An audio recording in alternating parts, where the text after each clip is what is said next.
Rep Sports Media and LA36 present the Thursday night high school game of the week.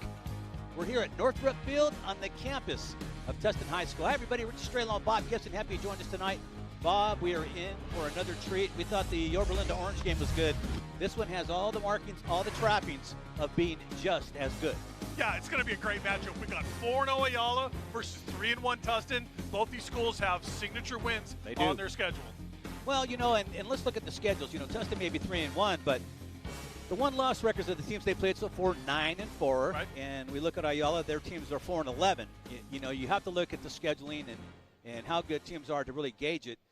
Talking to people this week saying, "Oh, Ayala's going to kill them." You know, they're rolling, they're scoring 40 points a game. But yeah, you have to look at the level of competition. The same thing with Tustin. You know, you have to look at the level of competition they are playing as well. But it just seems they're a little bit better. Well, Tustin's one loss was a shutout loss to their crosstown rival Foothill. Yes. They didn't have the starting quarterback in the game. Right. So that's big, right? That's huge. Foothill was able to game plan for that, and there wasn't much Tustin could do without their top player. What happens when you lose your starting quarterback like that, Bob? You're on your heels. Disaster, right? So you can throw that one out the books, right? Chino Hills is the crosstown rival of Ayala. 21-20, Ayala got that win the first game of the year. So they both have games against their crosstown rival. One we can throw out. One I think is a nice win for Ayala over a very good Chino Hills program. Bob, both these teams are well balanced offensively. Yes, they don't rely on the pass heavy or the run heavy. Ayala runs a little bit more. They have 5 backs. They can go anywhere they want with those. They have 5 good running backs. Tustin, on the other hand, they run about 3, and plus their quarterback throws a little more. He's got 712 yards on the season. So they throw a little bit more than Ayala does. So, but I'm looking for a great ball game because, again, neither one relies too much on the pass or the run. Correct. Pretty well balanced. We're going to see balanced offense on both sides and some good defense, I think, on both sides as well. Absolutely. All right, you talked with Coach. I did. I got a chance to talk with the head coach early for Tustin High School. For Ayala High School. And let's go ahead and throw it down on the field to our sideline reporter, Dan DeForest. He's got more on the matchup and those head coaches. Dan?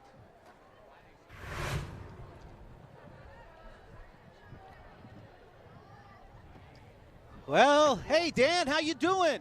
I'll be official. Oh, well, let's speak for Dan. Right. Anyways, Dan had an interview, and we'll just get together. What other news you have, Bob? Who'd you speak with earlier today? So first of all, we talked to the Ayala head coach, Coach Gracia, and these are the words we had with him earlier on.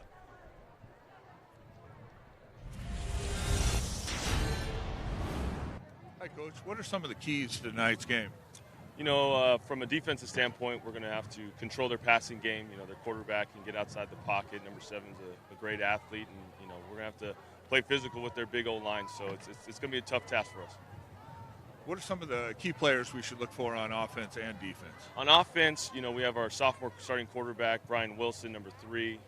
We have number 11, Drew Merrill, who plays on both sides of the ball. He's going to have a great night for us. And then Chandler Carthen, number 47, plays some tight end, outside linebacker, and we're hoping for a big game from both of them. All right, well, good luck tonight.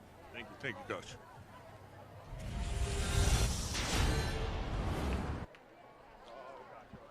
All right, so those are the words with Ayala head coach. Then we talked with the Tustin head football coach, Anthony Lopez, and we asked him the same questions. And here's the thoughts we got from Coach Lopez. Coach, what should everybody be looking for at home when they watch the Tillers tonight?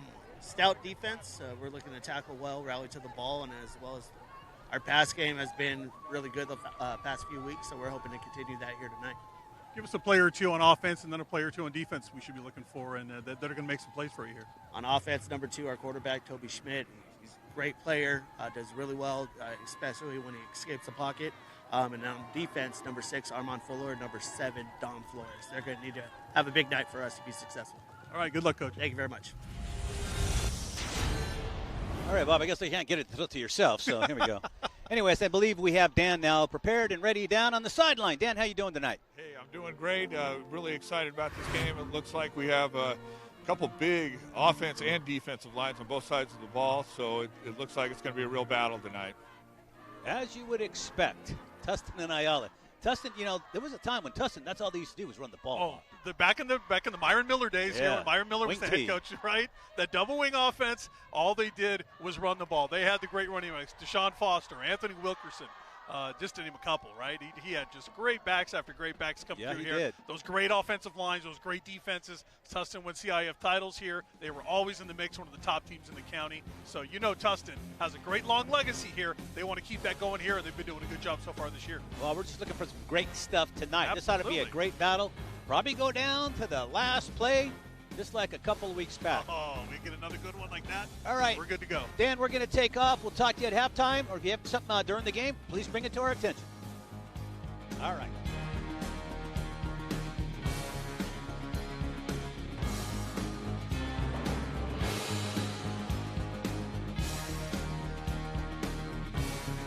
Hi, I'm Dustin Stevie, the CEO here at Lighthouse Escrow.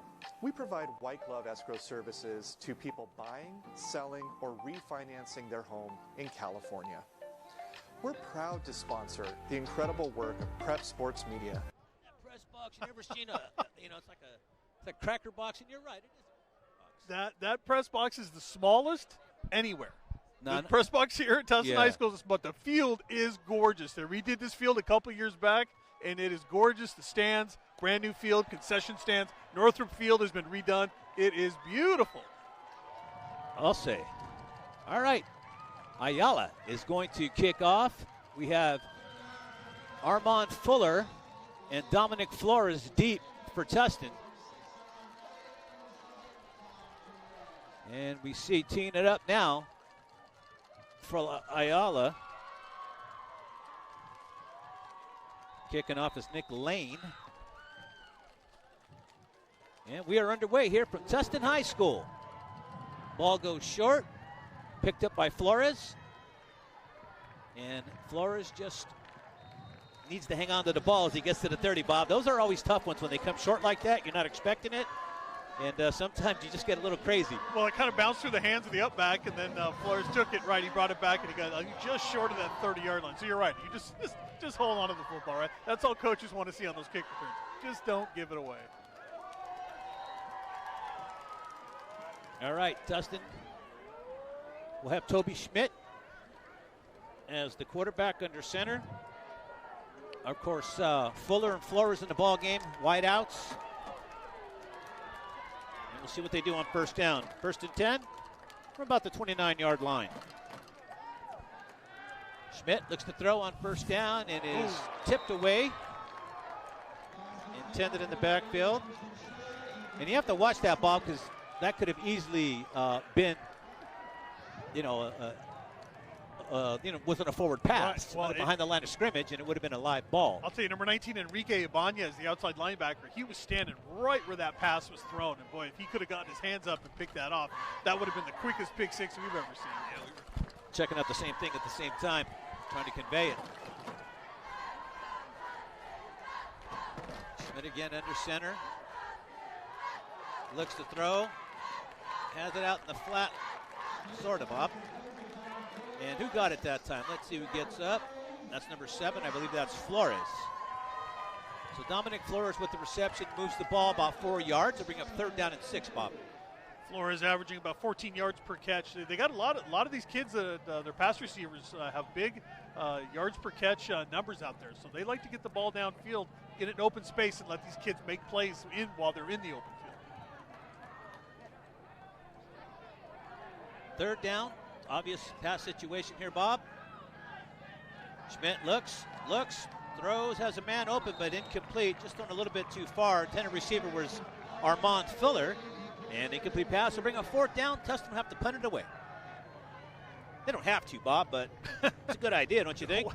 Hey, a couple games ago we saw a team decide not to punt the ball away deep in their own territory. Yeah, it's usually a good idea when you're this deep to go ahead and punt the ball away. That's kind of a weird deal. It freaks people out. It's like, wait a minute, it's fourth and forever, and you're going for it? Wait a minute. Tustin's going to be a little smarter about it this week. Okay, Tustin will punt.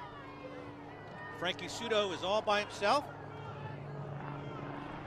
Sudo takes it from the 28, finds a little seam, and they corral him down at the 49-yard line. Nice return, Bob, about maybe 15 yards right there. Dragged the tackler with him and got to midfield. Not bad field position at all for the Bulldogs.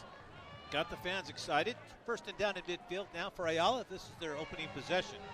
We're here in the first quarter. Tustin got the opening kickoff, moved a little bit, had to punt it away, and here we are. It's a little bit of a drive off that 71 freeway there from Chino Hills to get down here to Orange County, but decent little crowd on the far side there for Ayala. Ayala likes to run the football.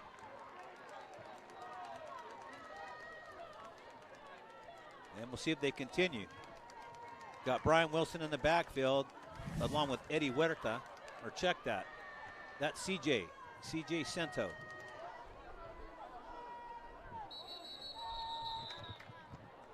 And we got movement up front before the play even gets underway.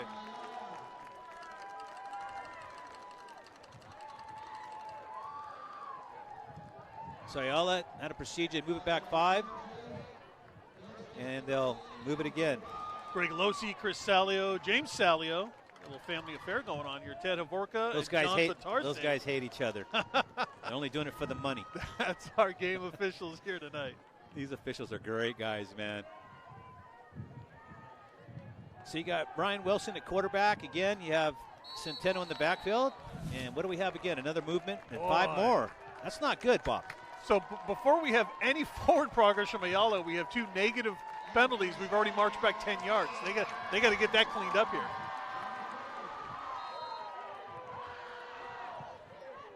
And that's going to drive Coach Grassi crazy over there. Somebody's got to come out. And I don't know if it was 47 and 69 that moved twice. They're both out of the game now. When they do bad things, I hate to say their names. I'll just throw their numbers out there. That's enough, right? Because those guys want to hide. They just want to hide right now. Well, that's when you don't want your name called, man. But I'll throw it out there. I'll do it. It's egregious, but that's just movement stuff. It's early on jitters. Everybody looking at the sideline, even the linemen. And another flag, Bob. We're going to delay a game possibly here. And we got delay a game. Wow. On the offense. 5 yards. So I hate to say it, but Ayala's a mess right now. 3 straight penalties, and we haven't even snapped the ball on offense. I mean, that's... 1st and 15, Woo. Bob. Yikes. It's not good. This is a team that ramps it up. They average 35 points a game.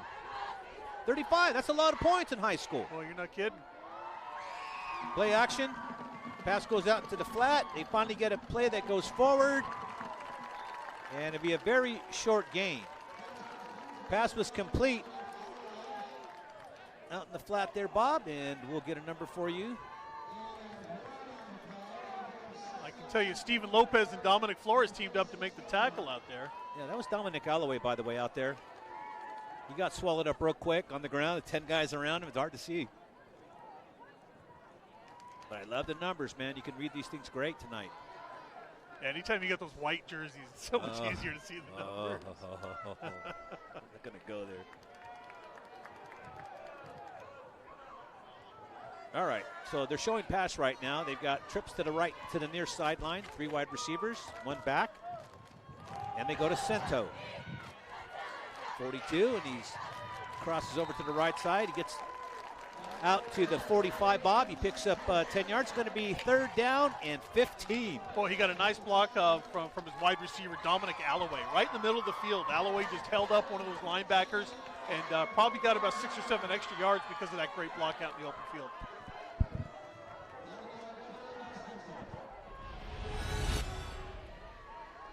See it one more time. So you can see 5 right here in the middle. There he is right there in the middle. He just made a nice block, held up that linebacker, and they got the extra yardage out of it. All right. So now 3rd down, as we mentioned, 3rd and 15. Ball at the 44-yard line, actually. But the chain's at the 45. Still got a ways to go. Yeah. Not going to make much difference. Maybe it will. We'll see. The pass is complete. And it may go for 6, Bob, and it does. That's a touchdown. Wow. Unbelievable. No, out of bounds. Oh, Marquise Moore. Boy, I thought. Did he step out? Yep. Oh, okay. He pulled up at the 10. I thought, what's he doing? And they said, oh, no, they said he was out of bounds. Okay. I wondered why he stopped chasing him. Come on, man. Real corners don't stop. Never. Well, lucky for that, right? That is Dominic Alloway. I just sang his praises, making a block in the middle of the field. Then he goes and burns the defense for a great catch out here. Credit Wilson with a pretty good pass, too. That thing was a nice spiral. Came down perfectly timed. Can't get better than that. Cento in the backfield again with Wilson. They give to Santos. Santos coming to the near side of the field. Tries to cut back and brought down. He's inside the 15-yard line.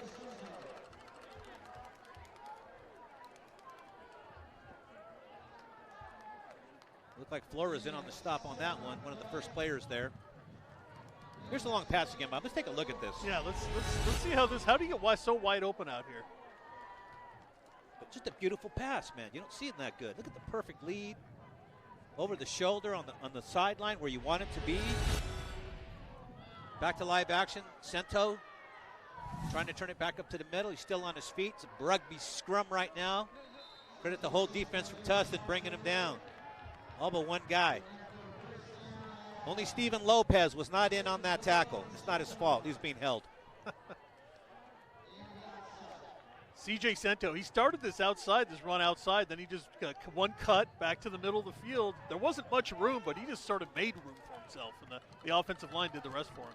Bob, this is wild. You know, Ayala starts out with 3 penalties. Right. It's first and 30 or 25 at best. Sento again on the run, up the middle, being brought down, a couple-yard gain. Getting ever so much closer there to the goal line. But they start off the game, Bob, with just a bunch of, mental mistakes. And here they come back. 3 plays, man. That's a good sign for that team, though. Mental toughness. 5 plays. And the quarterback sneak on Wilson is not going to do it unless there's a fumble. Oh, he got in. Okay, second effort. The way he hit the line and looked like the ball came out, but they finally said it was a touchdown. He crossed the plane, and that's all that matters. I agree with you. He kind of bounced back off that first attempt. And then you're right. It almost looked like a fumble the way people were diving for it, but he just kept it and kept moving forward and got in over the goal line. Lane in for the extra point. And the kick is up, and the kick is good. He just pooched it, man. Didn't give it the full boot, just enough to get it over. That's all it takes. Ayala now has a 7-0 lead with 7 minutes and 57 seconds left here in the first quarter of play. That's quite the turnaround, Bob. Well, it really is, because it looked like disaster to start. You're right. 3 straight penalties to start this drive without the ball even being snapped. It was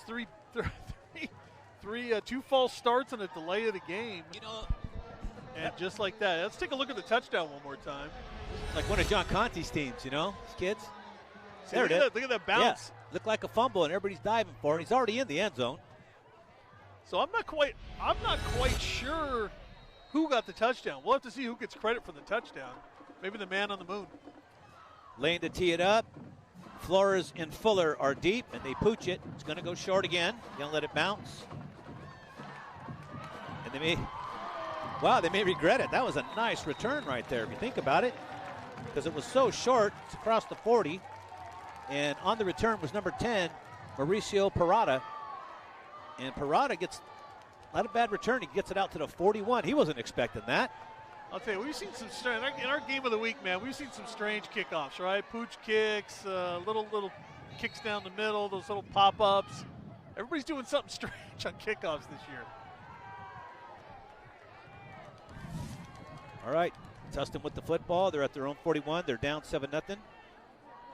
Toby Schmidt under center. And the give is forward. They have a flag inside, Bob. And that flag came a little bit late for a holding call. We'll have to wait and see what that is all about. Bob, we don't have a number 1 on our roster. They didn't tell us they had a change, so we don't know who to credit that run to. We don't have him. Mickey Chinchilla. You sure? They moved him to 1 instead of 15, huh? Because there was 2 15s on the roster. On the offense, number 54. All right, Chinchilla. Repeat first down. Nice job, Bob. 5'7" senior. But you did go here, so you would know. I did not go here, but I covered enough football games here over the years. So on the penalty, it's going to make it second and very long, or second first and long, and the pass is caught over the middle. And that's Flores, number 7, on the receiving end. Gets it out to the 46-yard line. Nice gain. Second and 5 ball. No, sorry about that. You'll see Schmidt's got that little bit of a sidearm delivery, but he's right on the money with his passes. He's got good accuracy. completing over 70% of his passes on the year, 10 touchdown passes to just 3 interceptions. So he's efficient. He's got the receivers out wide. He's got a lone back set. Schmidt looks for Chinchilla. Chinchilla makes the catch, and there he goes, Bob. He may go all the way, breaks one more tackle, and he gets down to the 19-yard line. Chinchilla, he just kind of cruised out in the flat, Bob, and they forgot about him. They did. There was one guy looking at him, but I honestly think he didn't think he was going to get the ball because Schmidt was looking upfield. Nice way to look off your intended receiver, Bob. Well, the only person that didn't forget about him was Toby Schmidt, his quarterback. Watch this. Schmidt buys time, and he just flips it out over the defense. Loaded it. And he led him perfectly. So Chinchilla didn't have to break stride. He just kept running right up the field with the football. Well, Bob, sometimes those short passes like that are the hardest ones to complete that because you're on the move, he's on the move, and it is short. If you float it up too short, the defender's going to get it. Chinchilla again with the ball down to the 15, maybe the 16, and Tustin is on the move. The Tillers, Bob. Bunch of farmers? Yeah, that's right. Is that what it is? A tiller is a farmer, right? A rototiller. That is the mascot here at Tustin High School. And this school goes back to the 30s. So this is a school that's been around for a long, long time. You know, a lot of spirit here at Tustin. There's a young lady down there with a sign that says, if you're not cheering, go sit with your mama. I saw that sign. Go sit with your mommy. That was great. Chinchilla again with the give. He's looking for somewhere to go, and he gets back to the line of scrimmage. That's it. That is all she wrote. And the big man picks up the little man after making the stop. That was good penetration by the defensive front for the Bulldogs. And Chinchilla was lucky to get back to the line of scrimmage there. That second effort moving forward just got him back there. David Saravia picked him up the defensive line. And now he's listed at 6'0", so you know he broke the scale. And he picked up his victim off the ground. Good sportsmanship. 3rd and 7. Schmidt looks, has plenty of time, throws over the middle and complete. Intended for Flores. He comes up limping. Might be a cramp. It's maybe why it was such a big incompletion because he had to cut his route short. He seized up. Yeah, there just wasn't anything there in the middle of the field. That's where Schmidt was looking. He was trying to find somebody over the middle of the field, but good coverage in that defensive backfield for Ayala. They had that thing blanketed. Ayala's got a big front, like Dan said. You know, they're huge up front. They're very good.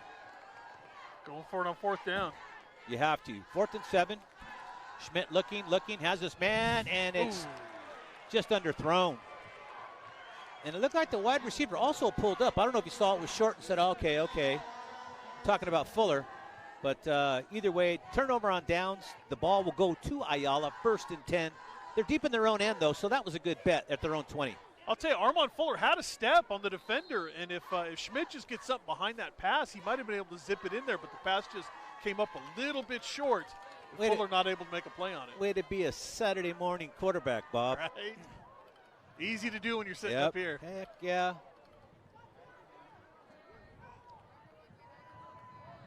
All right, Wilson, play action fake. Pass is complete over the middle. The receiver was Frankie's. Is that Soto or Soto? It looks like it's Soto, like they put a U in there just by mistake. I've never seen that name, but we're going to call it like it is, Soto. Well, I got 2 11s on my roster. I got 2 11s, 2 15s. I got a 19, and I got a 205, so you tell me. I think that was Drew Merrill, the other 11. And there was one 00. I'm going to guess. All right, you go ahead and throw that out there. We'll give them both credit. Why not? Sure, why not? We'll call out both names. That's a procedure penalty on Ayala. They moved too quickly, and they're doing that a lot tonight, Bob. That is the 3rd procedure penalty. They had 2 procedures, or was it 3 procedures first? I think this is a 4th. Yeah, they had 2 procedures plus that delay of game. Oh, that's right. It was the delay of game.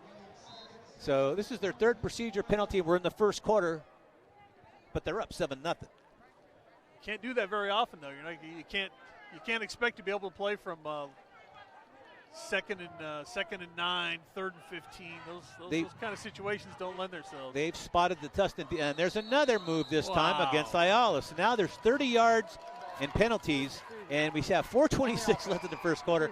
I have never seen this, Bob, and this is a good team. This is this isn't some rookie head coach. This isn't some team that doesn't have any tradition. Ayala wins, and they win a lot. It's hard because you know the snap count. The quarterback will tell you in the huddle. Yep. On 2, on whatever it is, right? And so you know First that. sound. So you're right. You have the advantage. You know when the snap's going to come. Yeah, but, counting to 3 sometimes, I've been there. You forget. You lose track of things. The guy in front of you is talking trash, and there's another procedure penalty. That's 5 now in the first quarter. Procedure. Against Ayala. On the offense. Boy, you got to get a timeout over there if you're AJ Gracia. Yeah, everybody is on a different page, man. Yeah, what is going on? That's just. Well, we got time to thank a few of our sponsors here, Bob. Yeah, indeed we do. All right. I'd like to thank Raider Nation and Lighthouse Escrow. DeForest Realty. That guy, right on. Level Up Cycle House. Wait till you see that commercial a little later on. That's some good stuff. Darren A. Baker, attorney at law, and then Ice Teru, photography, and the brokerage.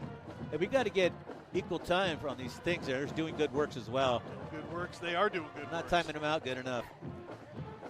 Listen, Baker was up there for like a split second and gone. And he's the lawyer that's going to sue us. That's it. Baker's going to time that out and say, hey. Got less than a half second on there, man. Get these guys, served with some paper. You got to fix that. All right, 4:06 left, 7-0 Ayala over Tustin. Now, Ayala is their own worst enemy, man. 35 yards so far in penalties here in the first quarter.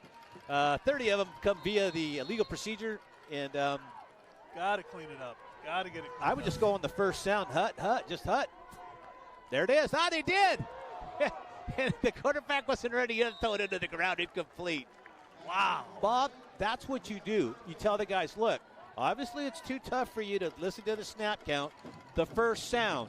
Now, he did call something, then he clapped his hands, and then the ball came. Right. But he wasn't looking at looking for the ball at that point. I don't know what he was doing, but, So nobody in a white and red uniform is on the same page, unfortunately, right now for them. And Tustin's not capitalizing. I know it's early. It's very early. But procedure penalties aren't things you can really capitalize on. You can just say, okay, hurry up and punt. Well, if you can force them to punt this deep in their own territory, you're going to get pretty good position out of this. But they can throw the deep ball. We already seen it. And Tustin better be ready for it. There it goes again, short this time. Penalty flag. They're going to call a penalty this time on Tustin. Boy, I think they're going to get defensive holding here, and this is going to bail out Ayala. It's going to give them a holding. first down. He said number on 8. The The referee said number 8 gave the penalty. receiver a shove, a shimmy. Gave his forearm beyond 5 yards. You can do that within 5 yards of the ball, but after 5 yards, you got to let up.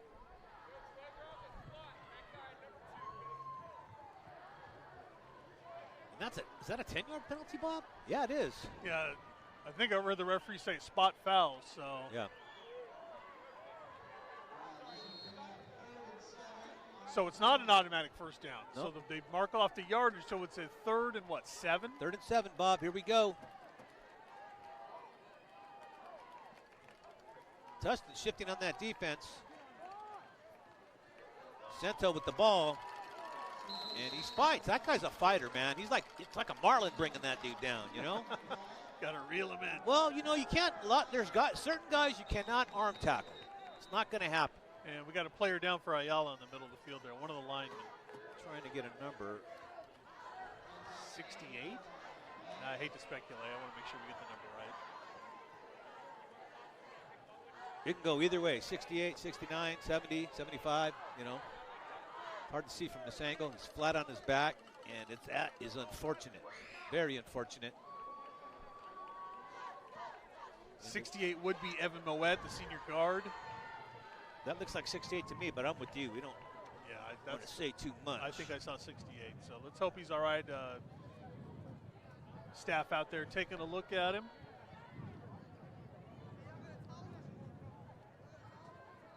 I like the way Ayala comes out and they got American flag right on their bench. Right on the bench, Bob. That's something else. All right, let's cut away real quick here. We'll be right back.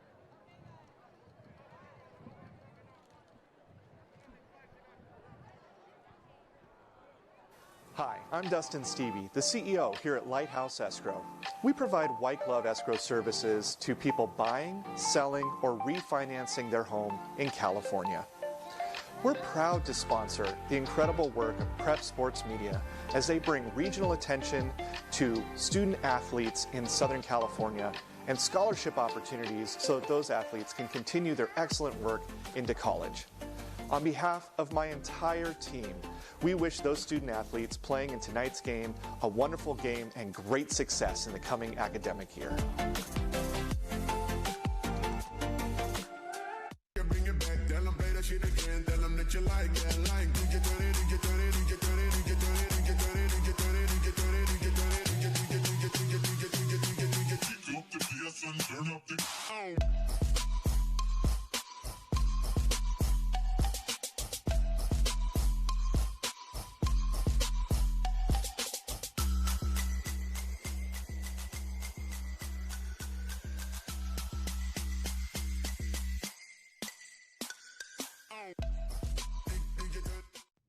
Hey, I'm Dan DeForest, and I'm with DeForest Realty, and I'm a proud sponsor of Prep Sports Media. So glad we can bring you the game of the week. All right, so Ayala punting it away on 4th down. And the ball bounces at the 50. It takes a Ayala bounce down to the 39-yard line.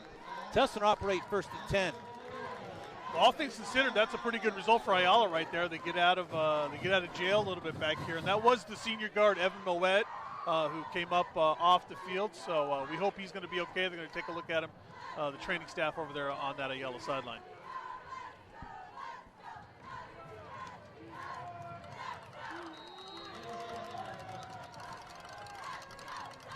All right, Toby Schmidt will be the field general for Tustin once again. Mickey Chinchilla in the backfield with them. And on 1st down, they go to work. The keeper by Schmidt. Schmidt almost got a 1st down. He got tripped up. They're just past the line of scrimmage. Actually, they got him early, but he kept going. Well, he had a little shake and bake to him there. He ducked outside, ducked back inside, made a nice run out of that. C.J. Cento with the stop on that. And it'll bring up 2nd and 1. 3 minutes to go here in the first quarter of play. 7-0 Ayala.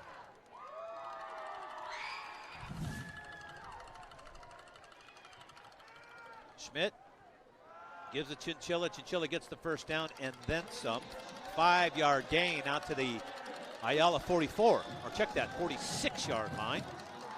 1st and 10 Ayala. Check that. 1st and 10 Tustin. You know, Mickey Chinchilla, 5'7", 155, not the biggest guy in the field, but he's got that forward lean to him, right? So every time he's getting ready to get tackled, he's got that lean, so he's getting those extra yards at the end of every run. They're going to need every one of them today to beat this Ayala team if they don't beat themselves.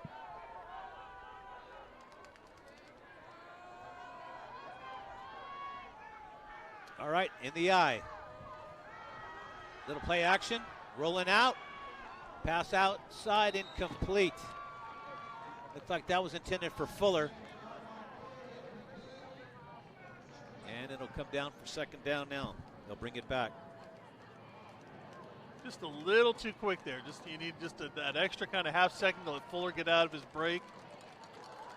And then that pass has got a better chance of getting completed. So 2nd and 10, ball at the 46.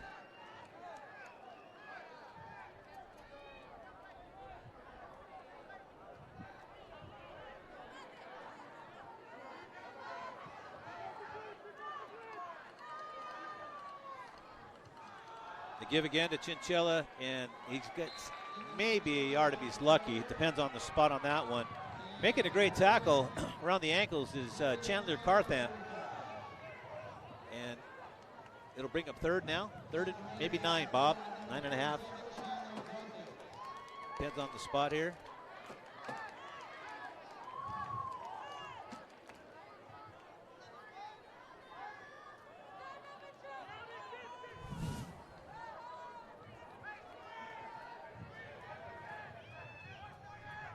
All right, 3rd down, big play here. Schmidt looking. Now he's being chased. Nice block. Great block by the, and that should be a pass interference penalty if they don't call it, and they're not. I don't get that one. We got to see that one again.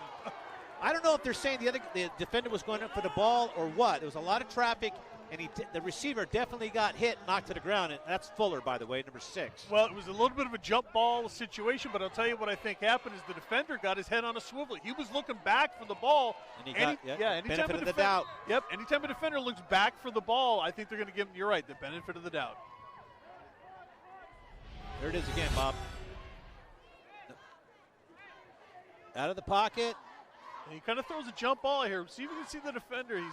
He gets his head turned around there, but you're right. He runs into the receiver. He ran into the receiver. You can't do that. No, that you definitely cannot do. Now we have an errant snap, but the punter has a lot of time. And the ball is down to inside the 15-yard line, 1st and 10, Ayala. Boy. That's a crazy call. That's one to me where the official might have just swallowed his whistle a little bit, but that was definitely pass interference. Yeah, I think you could have called it either way, really. Right. He ran into the receiver. I think you could have called that, but he was looking back for the ball, and I think that's maybe what the referee was giving the benefit of the doubt about. He ran and looked back for the ball after he hit him. After he hit the receiver, though. That's what I'm talking about. So, I don't know, Bob. Doesn't matter. Would have been automatic first down, though. Right. Yeah, right. Tustin they would have got that. it. They were 9.5, so it would have been 10 yards easily, so it would have been a first down. It might have been a spot foul, too, like you say earlier. Yeah. Doesn't matter. 1st and 10. Ayala with it. They're at the 14. Now, the last time they were down in this end, they lost 15, 20 yards off the bat. That was amazing. I've never seen anything like that. First things first, can the lineman just go on the snap instead of early? Little fake to Cento. Pass is complete. And back up on his feet. That Suto. And Suto has one man to beat. And he's going to beat him because that's a lineman. It's over, baby. Wow, Bob. That was 86-yard touchdown run by number 11, Frankie Suto. Woo, that is as good as a catch and run as you're going to see because Tustin had a chance to knock Suto down for a very short gain. Instead, he kept his balance, kept his feet, and once he did that and got around the corner. He caught that ball at the line of scrimmage, Bob. He was gone. Wow. Can't wait to look at that one again. Give the big guy credit that was trying to chase him down. Ayala's got a player a little bit late getting on the field here. Yeah, they need him to get set, so there's going to be a penalty on this one. Another penalty against Ayala. You even get that offensive lineman set on the end. Wow. You guys have 12 out there. 40 yards already in the first quarter of play in penalties, and they got a 14-0 lead. Or check that, 13, soon to be 14 if they make this extra point. It's always in question. And Bob, look how sophisticated they're getting in high school. They're actually running film on the field, showing the schemes for the offense and the defense. Illegal so you can see where you on went the wrong, offense. maybe That penalty will be assessed on the kickoff. You know? Players come over to the big screen on the sideline, right. They're able to show them some tape here. Right, exactly. It's real-time stuff here they're able to look at, right, make corrections there. You're right. The technology's gone off the charts now.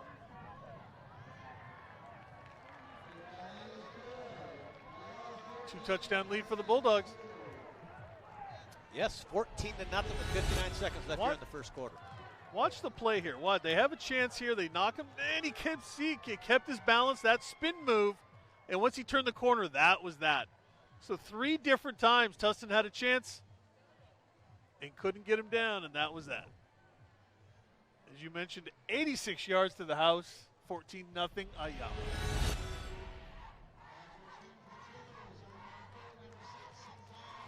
Quick report from Dan DeForest down there on the sideline. Number 68, Evan Moet, the senior guard. Ankle injury, questionable return. I hope he comes back. I hate to see anybody get jacked up for any amount of time. Go in there, tape it up, get back out. You got all week to get ready for the next week. It's funny how we just put duct tape on our injuries, you know, in football. Right. Pretty much what we do. Ball kick short, and that is Flores with it. Flores runs straight out of bounds at the, 30? Just short of the 30, it looked like. 29-yard line, 1st and 10. 57 seconds to go here in the opening quarter. Tustin needs to get something going. Got to answer now. Because this Ayala team has been its own worst enemy so far tonight. and they got a 14-0 lead. Most teams lose 40 yards in penalties. Right. They haven't scored yet. Hard to believe a team's 4-0, and we've seen these kind of penalties here in this first quarter from them. Schmidt in the shotgun. Gives the Chinchilla. First back through. The only back in the backfield. 3-yard gain, 2nd and 7.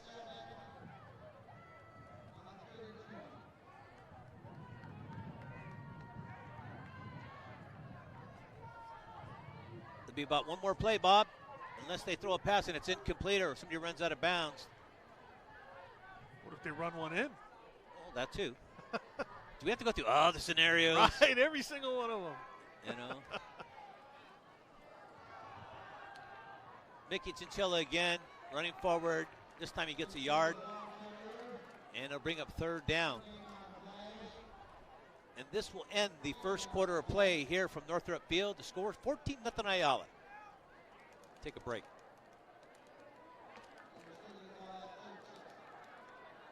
Hi, I'm Dustin Stevie, the CEO here at Lighthouse Escrow. We provide white glove escrow services to people buying, selling, or refinancing their home in California. We're proud to sponsor the incredible work of Prep Sports Media as they bring regional attention to student athletes in Southern California and scholarship opportunities so that those athletes can continue their excellent work into college. On behalf of my entire team, we wish those student athletes playing in tonight's game a wonderful game and great success in the coming academic year.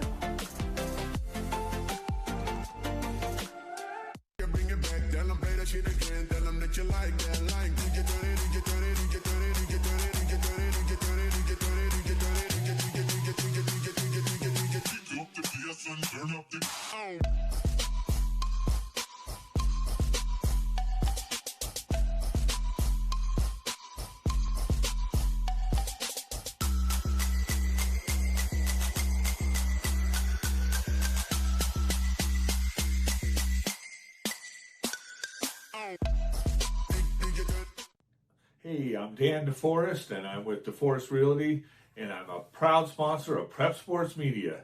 So glad we can bring you the game of the week. Here we go. We're back to live action. Schmidt looking, has to step up in the pocket as it collapses, and he is brought down for about a yard or maybe a 2-yard loss, maybe. And it's going to bring up 4th down, very long, time to kick. That Ayala defensive line really doing a great job up front. Nico Partita, defensive tackle, among a whole bunch of white and red jerseys up there that just collapse that pocket, and no chance at all for Schmidt to do anything.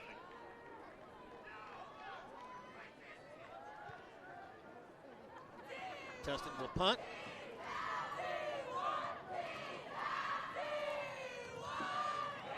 Merrill is deep, and they kick it away from him, and it goes out of bounds at the 38. And that is where Ayala will operate, 1st and 10. Just start pretty much the second quarter of play, 11:09 left. Ayala up 14-0.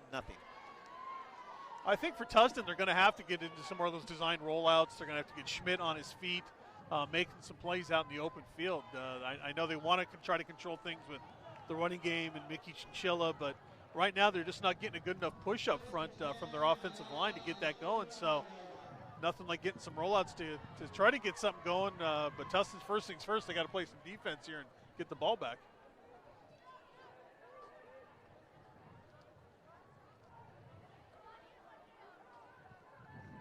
Wilson has his pass complete for about a 7-yard gain. Completion to number 14, L'Italian Payne.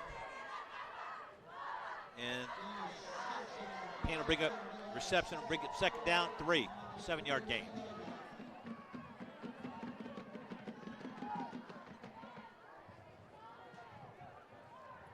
All the way to the far side of the field.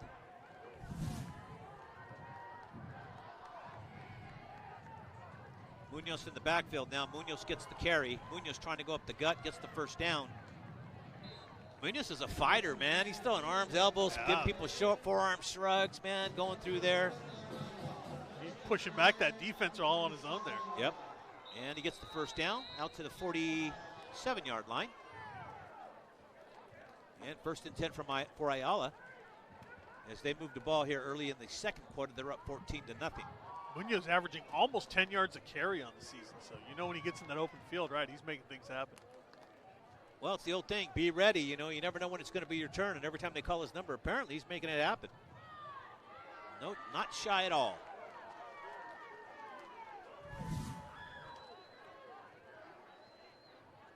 First and 10. The give is to Munoz. Munoz coming to the near side, breaks the tackle, gets dragged down out of bounds. Tackle made by number 13, Luis Gomez. I told you Nico Partita on the defensive side. How about as an offensive guard? He seals off the running lane. There he is right on the left side of your screen, 74 Nico Partita. He sealed off that lane, and that's what gave the room to get that big run right there.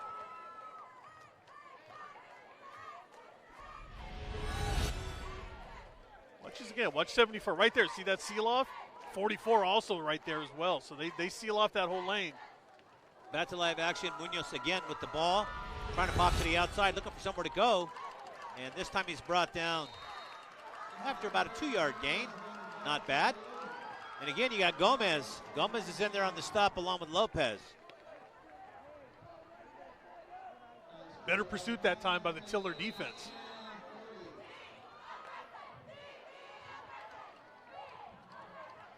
So first down again. And Ayala's moving the football. They're at the 40-yard line.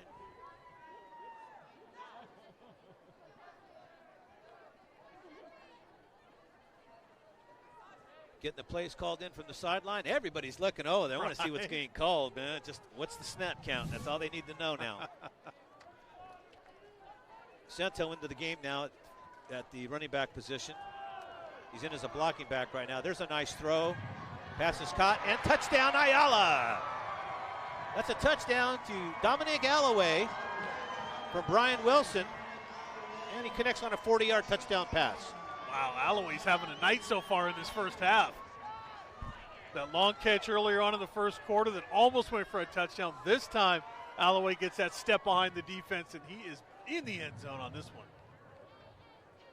Lane in to attempt the extra point. This will be his third attempt of the night. And Lane gets it up. And it is good. Timeout on the field with 8:26 left here in the first half. 21-0 Tustin. Let's look at the touchdown again, Bob. It's a good pocket up front. Plenty of time. He recognizes right away he's got a receiver with a step on his man. And Dominic Alloway, no problem getting in the end zone. That's just a, hey, run down. That's one of those old plays in the when you're playing in the street, right? Absolutely. Hey, just go run down behind that garbage can. I'm going to throw it up to you and get you in That's one of the ones you drop in the dirt just before you do it, you know, when you're in the huddle. So Lane will tee it up for Ayala. Just got done making the extra point. Now he gets the kick off. Got Fuller and Flores being deep right now. Or are deep, I should say, for the return, but they've been kicking it short. They've been pooching it. They don't want these guys returning the ball. This time they go deep on it, and it goes to number 6. That's Fuller, and Fuller gets it out to the 33-yard line, first and 10.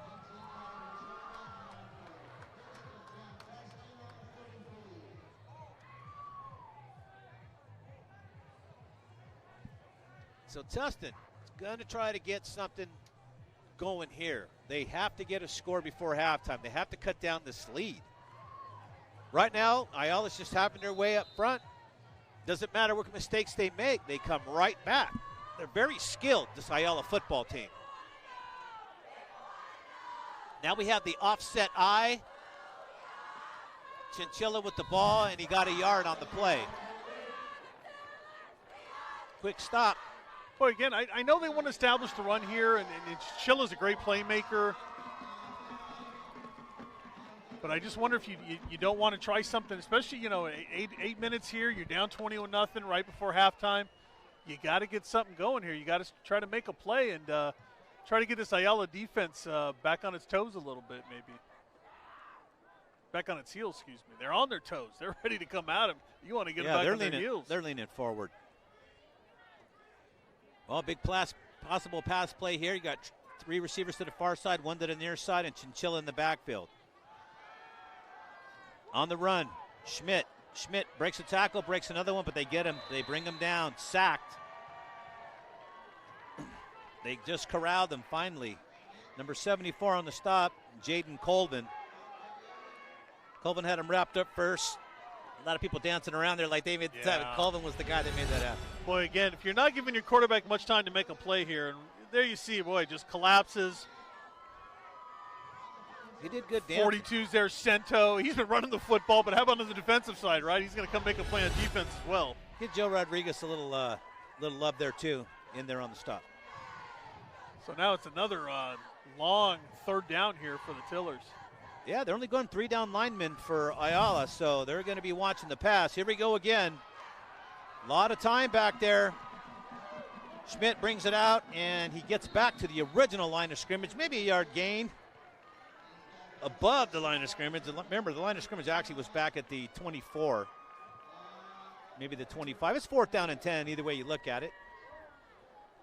Schmidt comes up limping just a little bit after that hit there. Let's hope he's okay. Let's hope he can shake that off there on the sideline.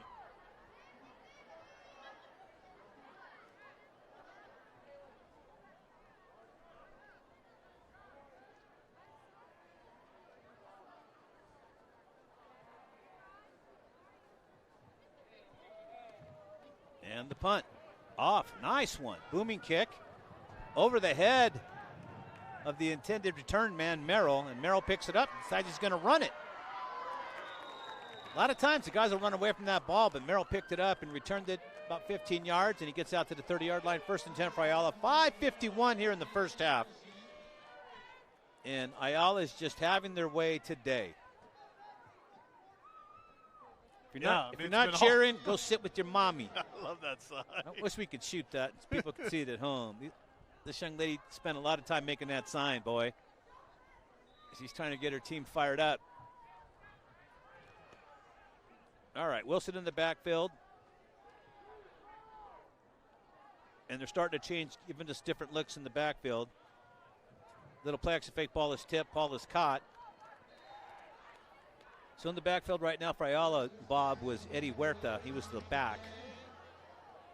Boy, a couple of chances for the Tillers here. If they would have jumped the route on a couple of these passes here in the second quarter, they might have been able to pick the ball off and go the other way, but just a little bit slow getting to that spot.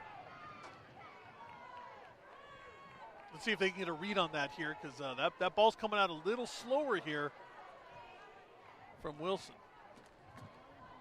Huerta on the carry.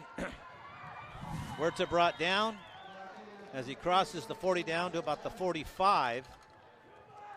On the stop, number 4 is Larry Allen. But it's 1st down.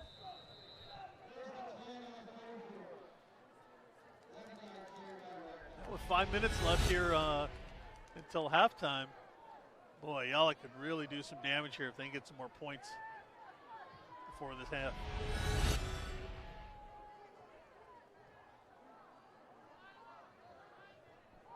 All right, 1st and 10 for Ayala. Huerta in the backfield. Wilson kind of fumbles the ball a little bit, but has a nice throw, but it's just a little too far, intended for Dominic Alloway. We've seen that before, Bob. Boy, triple coverage out there, but Alloway somehow got in between those 3 black-shirted Tillers, and he actually had a chance to make a play out on there. That's kind of dangerous to throw into triple coverage.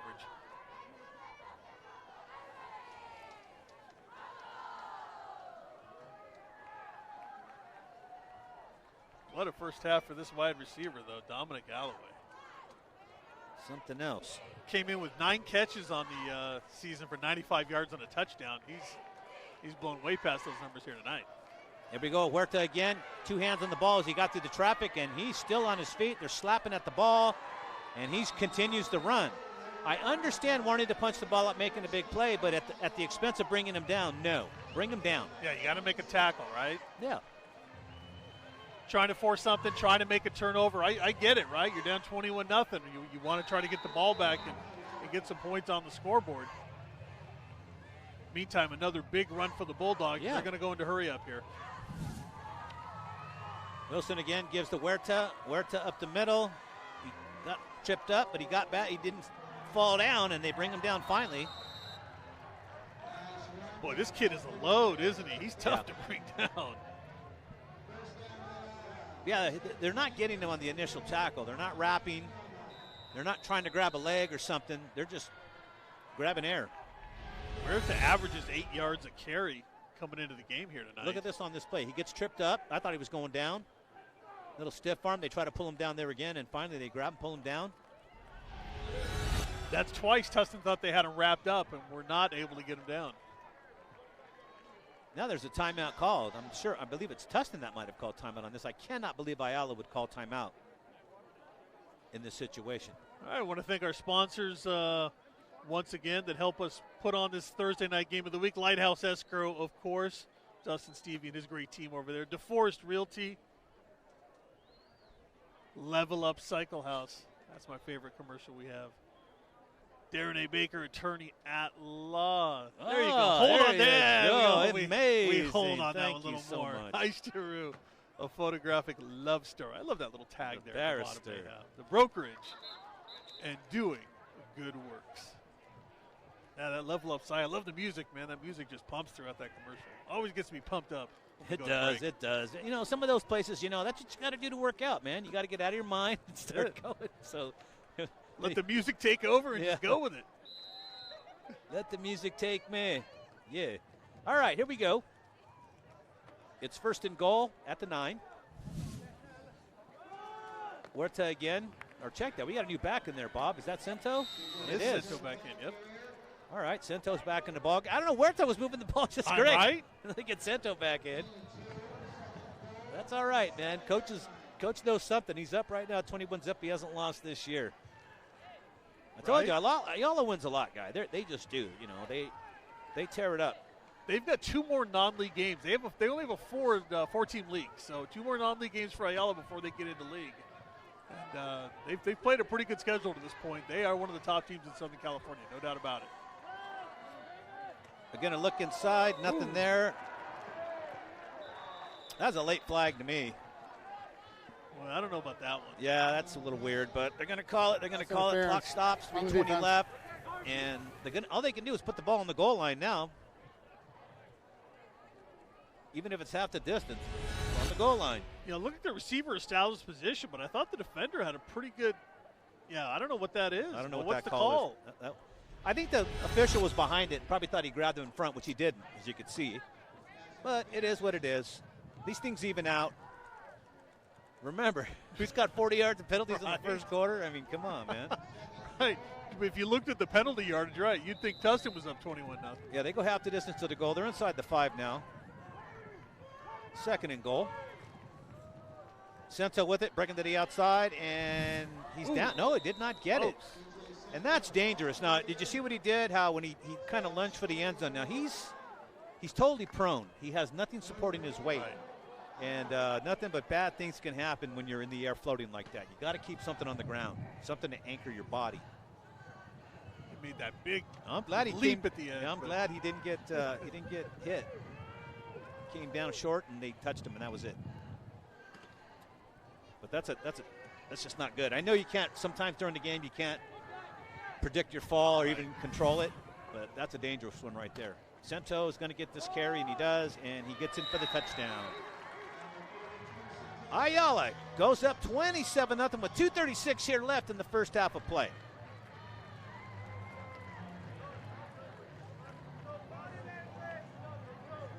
And Bob, just looking at the body language of a lot of the players on the sideline, it's like, oh man, here we go. Practice tomorrow is not going to be fun. Film's going to be worse. Yeah, when you've got that early week, that Thursday game is the point after is up and good. Yeah, when you've got that, you've got that Friday, right? And when you play on a Friday, you got to go into the weekend. Time it on the field, 2:36 left, and 28-0. Yeah, when you've got that extra Friday to have Coach and you're losing 20-0 like this, right? Coach is going to get into you a little bit. You play the touchdown, Bob. Take a look. Right. Just a dive. Yep. 45 dive. Nice job by that offensive line. They've done a great job here all night long. That Ayala, you can see why this offense goes. Any offense is only as good as its offensive line, and for sure they've got a good one here with the Bulldogs.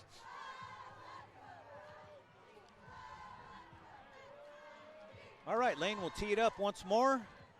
Kick it deep, possibly. I don't see why he wouldn't, but you like to practice all your arsenal here. Kick it short, kick it deep. This time it's a swiver. He's never kicked the same ball twice tonight, Bob. Right? It's been all different. And did he make the tackle? No, it looked like it, but it wasn't. Lane's heading back to his lane to pick up his tee and head off the field. But not bad field position for Tustin. Can't complain about that. They'll have first and 10 at the 36. I know we're living in a different world these days. Lord knows that, but we're definitely living in a different world when it comes to special teams. Yeah. It's been an adventure in this. Hasn't it been wild this year so far? 4 games in. This 2021 football season, I've seen some weird stuff on special teams, especially on kickoffs. It's been an adventure. Schmidt has a couple guys back there to help block. Out of bounds. Looks like Fuller on the receiving end of that. Could be wrong. Nope, that was Fuller on the receiving end. Gained to 6 yards, 2nd and 4 now. Make sure you stick around for our halftime report. We got a couple interviews coming up with some special kids, the future kids here in the city of Tustin. I'm going to go put on some sweats at halftime, Bob. I don't know about you. Hope you guys can handle it at halftime. This is on in the locker room. This town's got some good athletes. Thought the coach about give me some Tiller sweats. On first down, the pass is complete. Flores with the reception. And Flores crosses midfield for a 15-yard gain. That's by the biggest gain tonight for Tustin. Hey, they're in Ayala territory. Still plenty of time here on this clock in the second quarter. 2:19 as it continues to tick here. Even 3 points would be great, Bob. It would be, yeah. Just get something on the board. Get something positive going here before halftime. Nice little slant pattern here. Yep, just a quick throw into the seam of the defense. So all you got to do is find that little opening, that little seam, and if your quarterback's good, he'll needle it in there. Here we go. First and 10 in Ayala territory at the 49. This is the deepest penetration all night for Tustin. Pass is thrown incomplete under a heavy rush. Yeah. Heavy rush there. And again, that offensive line for Tustin is going to have to hold up a little better than they have here in this second quarter. They were doing a better job back in the opening quarter, but Ayala's put the pressure on with their D-line. Tustin's going to have to get that better, create that better pocket for Schmidt if they're going to give him a little bit of time here to make some plays. Yeah, Schmidt had an escort, didn't he? Indeed. None of them were his colored jersey. Schmidt again. Chinchilla with him in the backfield. And it's a tight set, Bob. You got 2 flankers. A 2-flanker set. Quick throw, pass is incomplete. Fuller was the intended receiver. I don't know what happened on that play, Bob. He was open. Well, again, Schmidt's just under pressure, and the ball comes out a little quicker than he wants it to. Yeah, and he's limping. Yeah, and the play's just not able to develop. The receiver's not in the spot you want him to get to, so Schmidt just has to rush it. There's not a chance to make a play there. Again, he just needs a little more time back there to find that open receiver. Bob, I don't understand why he doesn't have time. They're only bringing 3 guys. 3 guys, but they're bringing them. Believe me, that's funny. That is indeed funny. Always will be. Yeah, but there's 3 on like 5 down there. They should be able to keep these guys out a little bit. Here they come on the edge. Passes complete. Great grab out there by Flores. Dominic Flores gets him down inside the 30 to the 29. This is what I'm talking about, Bob. Tustin's getting a little confidence now. Hopefully they can keep it going into the locker room at halftime, whether they score or not. That time the Tillers allowed their quarterback to step up just to buy some more time, and he was able to find the receiver. Here they come again off the outside. Pass is caught. Tackle is made, and the ball is now inside the 25. And they're just chipping away. There's 1:20 left here in the first half of play. And I believe Tustin's called a timeout. Is that the last of the first half? No, it seems like they have another one there, Bob. They got one more? Okay. I don't know. 2. That's the first. Yeah. That's their first time out. I said, boy. Why are you saying that's their last one? Boy, I, you know what? What game are you watching? Ayala's got 1 timeout left. Tustin's got 2 left. Now I'm set straight. All right, here's the replay. Just a quick throw. Outside cat and tackle. That's football. Like positive yards out of it. 6-yard gain, 2nd and 4. Ball is down there at the 24.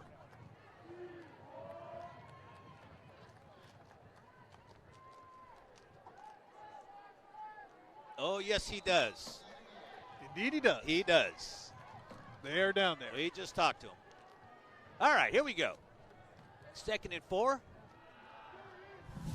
This time Schmidt has some pretty good time, and he makes the completion inside the 15.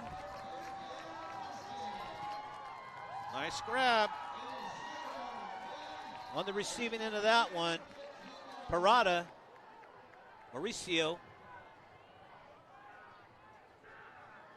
Here we go again. 1st and 10. Looking to throw on the run.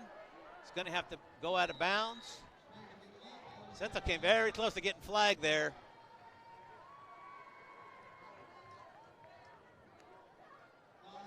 Loss of 3 yards, Bob, on that play. Not good. Better off throwing it out of bounds, man. Just get to the hash and throw it away. Throw it out of the end zone. Nobody's going to fault you for it at this point in time. 58 seconds left. But it's hard, man. You're running for your life out there. You got a bad wheel, you know.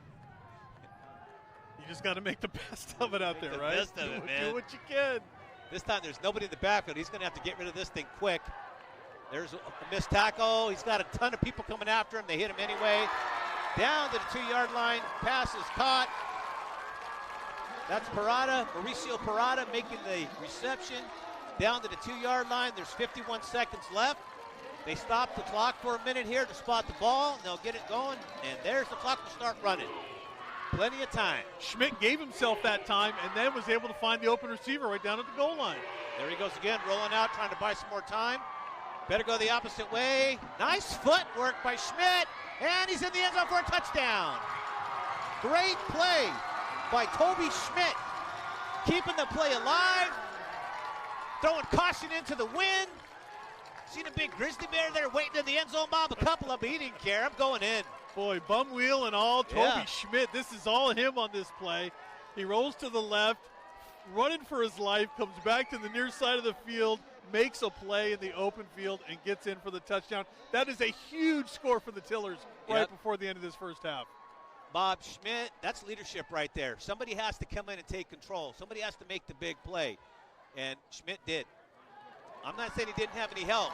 He did, but when it came down to it, he's running for his life. The protection's breaking down. He did what he had to do, and he got the score.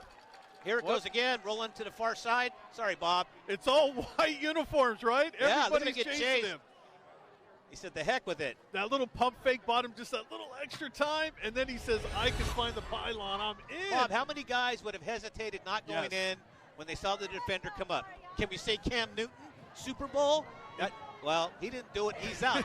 Schmidt did it. Schmidt went straight at it, saw the guy there, didn't care. I'm getting in. And I love that little pump fake. That's what bought him a little time. That held the linebacker in the spot, right? He's got to respect that chance for a pass still. Schmidt then able to go in and make that play. Great heads-up play. We had a crazy linebacker coach said whenever they, even if you think it's a fake, when they go up to throw it, you hit them anyway. Right. Because it was 50-50. 50% they would throw it, 50% they'd say, no, I'm going to fake, even though I'm 30 yards past the line of scrimmage. Who falls for that? But people do all the time. They do. And you got Fran Tarkenton. He's already run 50 yards down the field. He lifts his arm up, and the defense stops. Really? You see it happen all the time. He can't throw the ball anymore. Hilarious. All right, here we go. Little pooch kick. That's almost like an onside-er.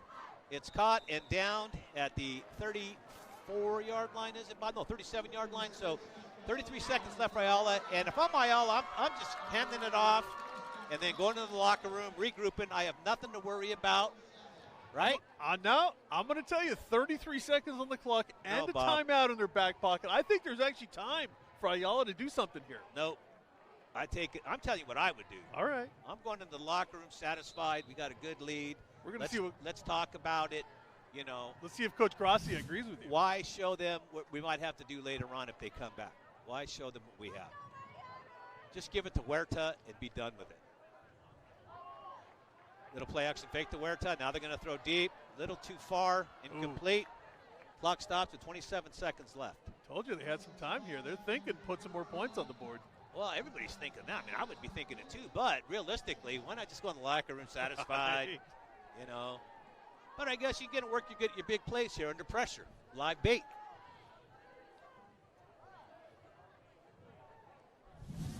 Dan DeForest waiting down on the field with our halftime festivities. Stand up and cheer or go home this time. That's stand up and cheer or go home. Go home. They're serious here at Tustin. These girls do not play over here. They want you on your feet and cheering. Here's the give. Huerta has it. He's in the backfield. Got spun around. Brought down.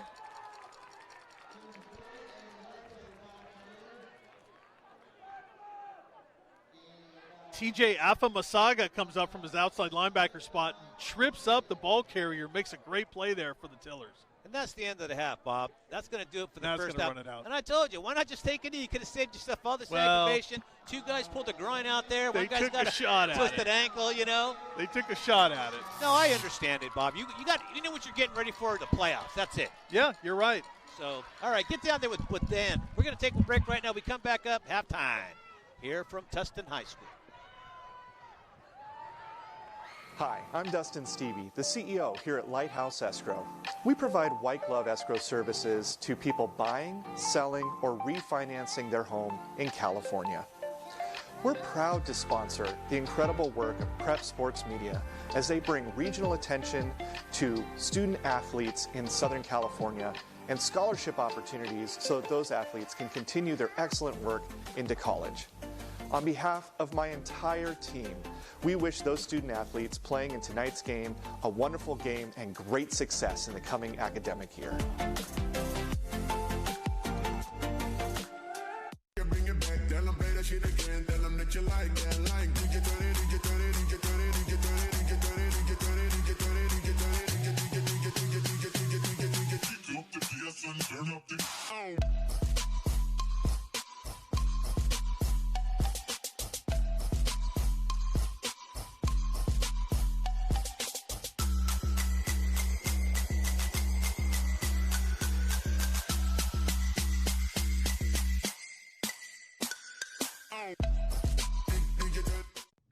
Hey, I'm Dan DeForest, and I'm with DeForest Realty, and I'm a proud sponsor of Prep Sports Media.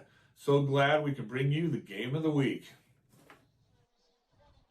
Hi, everybody. Welcome back to Tustin High School, Northrop Field. And right now, Ayala holds a 28-7 advantage in this ball game. And, man, what a game so far for Ayala. They start the game off shooting themselves in the foot.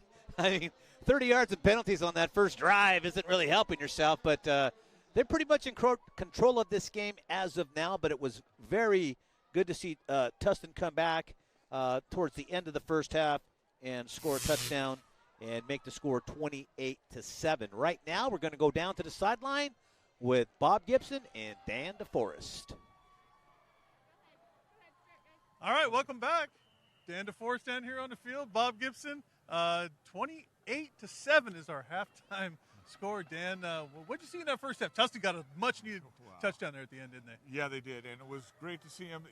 The offense did a lot better when the quarterback was checking. He checked a couple of receivers off and started looking for the second receiver, and he got on the move, and he started driving the ball. When he held it too long, that's when the pressure came and just, took him out of the rhythm. Dan, you talked about it before the game started. You said it was going to be a battle in the trenches, right? And we got some big boys on both sides, but it was really Ayala in that first half who really controlled the line of scrimmage. Yeah, that offensive line was just opening up big holes, and those backs were hard to bring down. Tustin had a lot of arm tackles, and they weren't wrapping, and those guys were just running right through it. How's Tustin going to get back in this game? They got to wrap. They got to tackle. They got to wrap. They got to gang tackle a little bit, control the front line a little bit more, and try to do a little bit more of that passing on the move. Those short hitters were a lot better, a lot more effective than trying to run the ball. they had a little trouble with that. You were down here. Ayala, man, they were shooting themselves in the foot with all those procedure penalties. What was going on down here? I've never seen it. That was like 7 penalties in a row. Well, they run that no-huddle offense, and so that kind of it depends on cadence. And there was a lot going on. They had a little bit of jitters in the first quarter there, and we're jumping a little bit. So they seem to straighten that out in the second half, and that quarterback has a heck of an arm. Tell you, man, we got two good quarterbacks in this game here tonight, and we'll see if Schmidt can get stuff going here for Tustin in the second half. As we talked about that, I think that touchdown gave him some good confidence there to end that first half. Yeah, I think they have a great offensive scheme. They just have to get him on the roll and hit some short hitters, like we said. All right, so 28-7 is our halftime score. Ayala over Tustin, and we're going to take a quick break. When we come back, we've got some of Tustin's other athletes, a little bit younger than the ones we're seeing out here on the field tonight, and we're going to talk to them in just a minute. So stick with us here on the Prep Sports Media Thursday night game of the week. Ayala with a big lead right now at the half, but don't go anywhere because Tustin showed they can score in a hurry. 28-7 Ayala. We'll be right back.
We're here with one of our younger fans here, Haley Gibson, and we're going to ask her a couple questions. Hey, tell us a little bit about your club volleyball you play here at Tustin. So we just finished our season, 13U. We didn't do so well at the beginning, but when we got to Vegas, which is the bigger tournaments and everything, we did really well there. The first day, not so good, but on the second day, we went 3-0, so that was really surprising for us all. So it shows that, even if you start off really bad, you can end really good. How long have you been playing club? Been playing for a while? Left Coast Volleyball is actually my first club ever. I was playing on a lower club level before, but Left Coast is really like my first club volleyball team. So is volleyball your favorite sport? Is that your passion? Yeah, for the most part, yeah. There's another sport I have in mind, but volleyball's pretty much number one. I like it. Are you going to be playing in high school? Yes. Is that your goal? Yes. All right. What high school are you planning on going to? Either Beckman or Mater Dei. All right. Thank you so much, and we appreciate your time. And we're going to go back to Bob. Actually, you should come up here. Hey, Miguel, you guys got me? All right, good enough. Anyways, guys, as Bob gets set up for the next interview, Ayala up 28-7 here from Tustin High School. And as we talked about earlier in the game, man, what's good about doing high school games is sometimes you see stuff you've never seen before. And as we talked earlier, and Dan's pointed out, Ayala coming out start the game with 4 or 5 straight penalties, but yet they were blowing it out. It was really good. And there you see the Bulldogs there in the corner of the end zone. Getting some instructions as they get ready for the second half. But these guys are scary. This Ayala team is scary. I'm just going to tell you that right now. Nothing phases them. It really doesn't. So I just don't want to be in their practice and in that coaching film room tomorrow because there's going to be a lot to be said about the first quarter. But, hey, it's all good. They're up by 21 here as we going to be ready to get started in the second half. kickoff. Right now, let's go down to the sideline with Bob Gibson.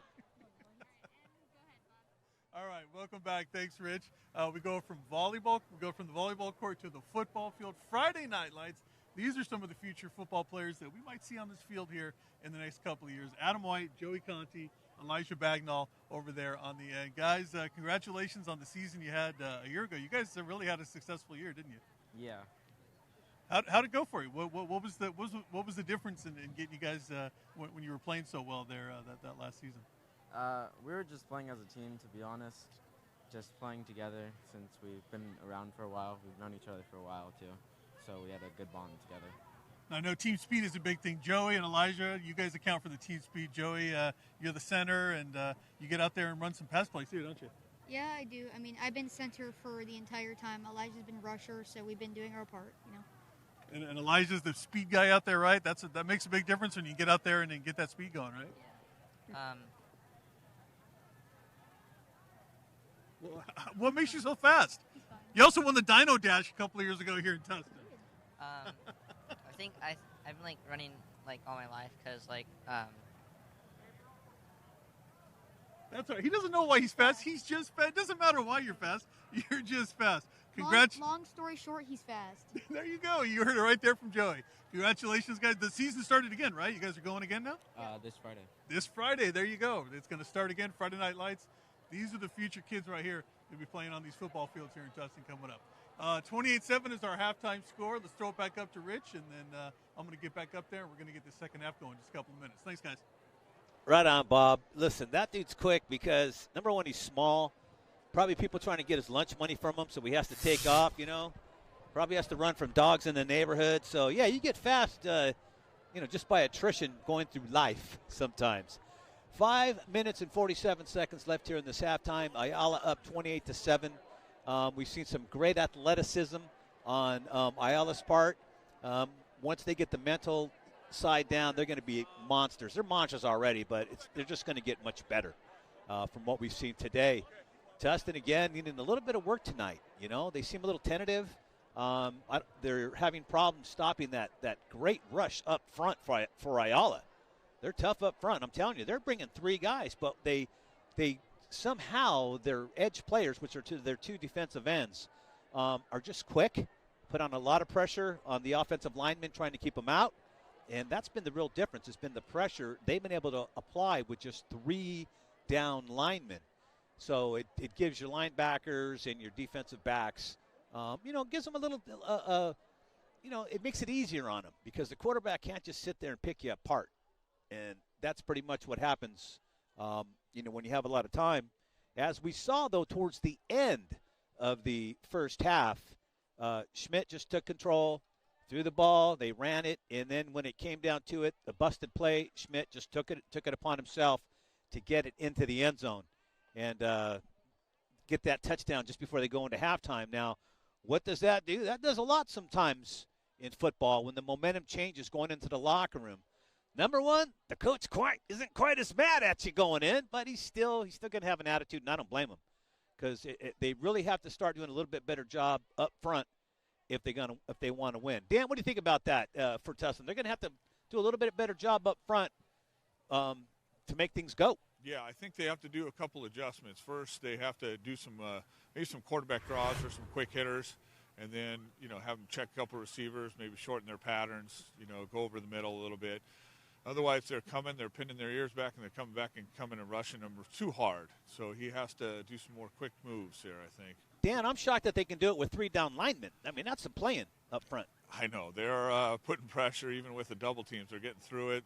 I saw him coming around the edge a little bit and coming up the middle. So he doesn't have a lot of time to throw for only three down linemen, and they have a lot of guys in the secondary. And I noticed that in the sort of later on in the second quarter, they were playing back. They had just three guys up in the box, and they were playing back for the pass. And that's another reason I was saying earlier, Schmidt's having problems because when your quarterback's being pressured and you got extra one or two guys, in the secondary keeping everybody covered, there's nowhere to go.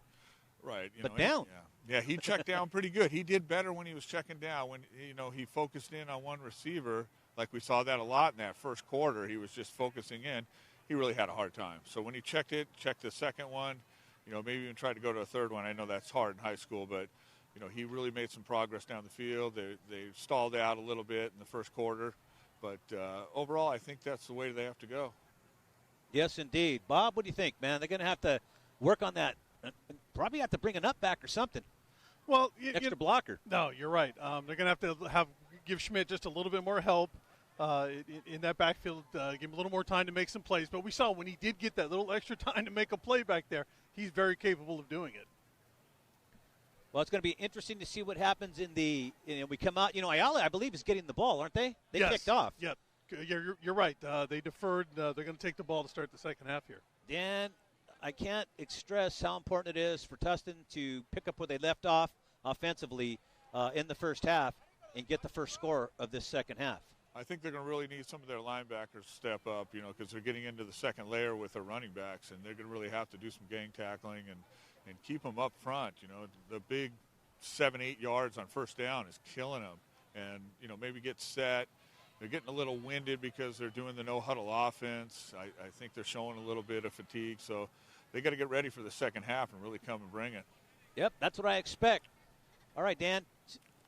Okay, guys. Get us something for the second half down there, man. Cruise around the sideline. Get us some human interest stories. Right? It's going to be a big half. Big second half here. Sounds good. We're looking forward to Let's do it. All right. All right, Bob. I'm going to take a break right now. When we come back, we'll have the kickoff to start the second half of play. We're here at Tustin High School. Ayala up 28-7.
I'm Dustin Stevie, the CEO here at Lighthouse Escrow.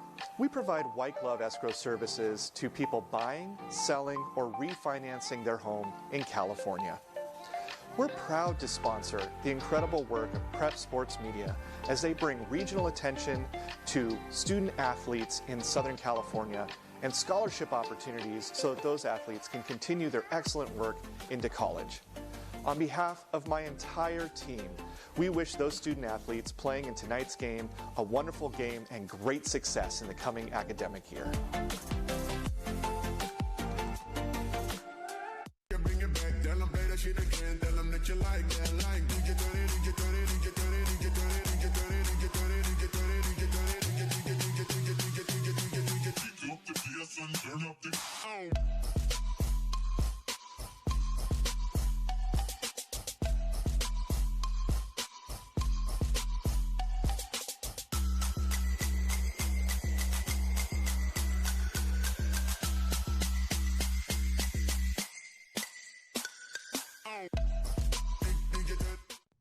Hey, I'm Dan DeForest, and I'm with DeForest Realty, and I'm a proud sponsor of Prep Sports Media.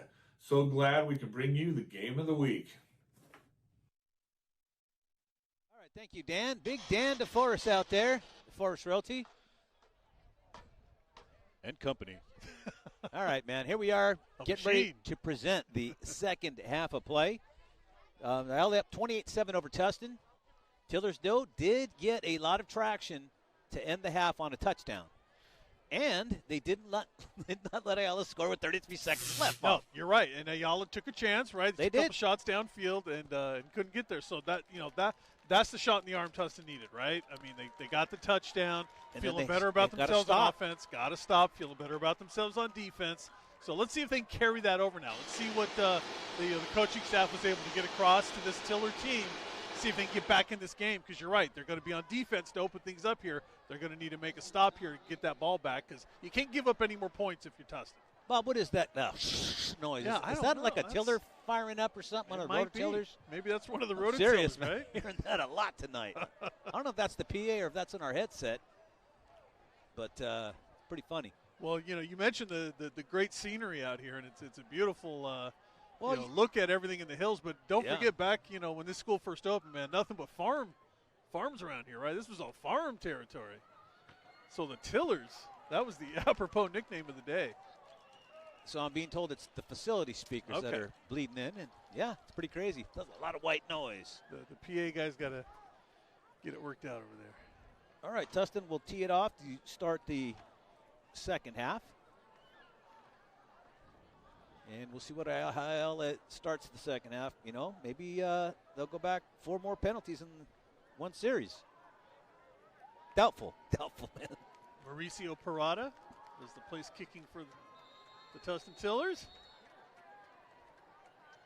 Looks like Alloway and Monroe are deep for Ayala. And this ball's going to go pretty close to the end zone, and he stays out. That's Alloway, I believe, bringing it out. And he's got some room, man. He took this from the goal line. He brought it out 26 yards. That was Marquise Monroe, by the way, not Alloway.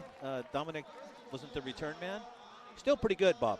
Xavier Leon makes the tackle in the open field, and good thing he did. Otherwise, that might have gone for a lot more. You think? There was nobody over here with a black jersey. He made that great open field tackle. Wilson had a pretty good first half. A couple touchdowns. He will be under center. Yes, I believe Cento in the backfield, along with Alloway. So here we go. First play from snap.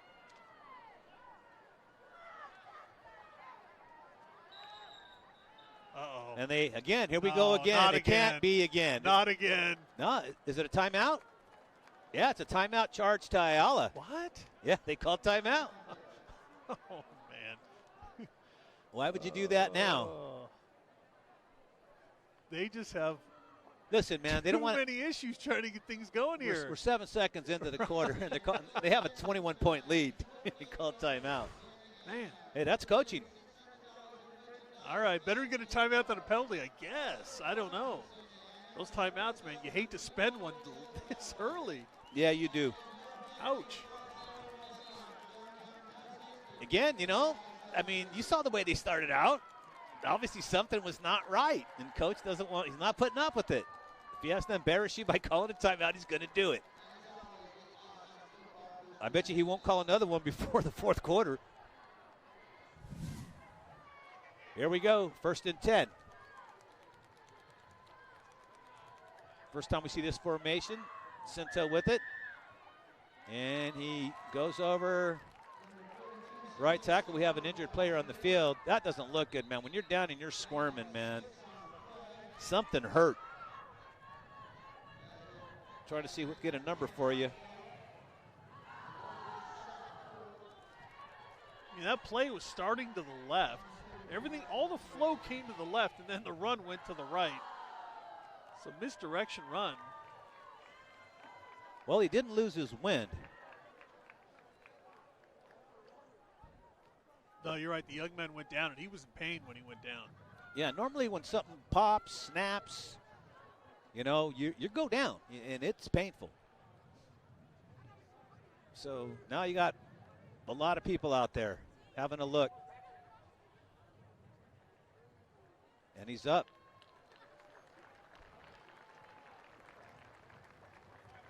And Bob, That looks like it's number 8, Steven Lopez. Yeah. So Steven in there playing some defense, even though he's typically an offensive player. Something happened in there. Hey, you know what? On the line is just a dangerous place to be. I don't care what school you're at. It's the most dangerous place on the field is on that front line. You just don't know what's there's bodies flying everywhere and everything. It's just crazy down there. The centers are among the toughest dudes in there on the offense. Oh! And look at that. Wow, not going anywhere, not buying it. Nice wrap-up tackle. Nice stop there, number 25 for Tustin. TJ Afamasaga. Afamasaga, your buddy. 6'2", 260-pound senior. Look at that. He just, with that great sleeve on his left arm there. That's a dude who's not playing, just man. Stood him up and Get just down. Took him right back. Nowhere to go. Get down, young man. Don't get up. Again, a fumbled snap this time, but it doesn't matter. Wilson up there. Cat has his man. I'll tell you, this is some quarterback that Ayala has right there. I got to tell you. The ball hit the ground. He picks it up, like nothing's happening, and then he throws a bomb and connects. He just throws like a 40-yard strike right on the money. Well, he's peeling a new stick of chewing gum out of his pocket at the same time, man. That was just a cool play right there. That's Alloway again. Man, Alloway's having a night here in the city of Tustin that he won't soon forget. Man, Wilson's just underrated, man. See that? I mean, just so cool. A lot of guys would have just got on the ball and just tried to run and get a yard. Not him. And Ayala has their guy still running. That's Monroe. And Monroe looks like he's run out of bounds at the goal line there, Bob. Boy, he went down right at the goal line. They just marked him down right inside the 1. Here we go. First and goal at the 1. You think they'll get a touchdown here, Bob? The odds are pretty good.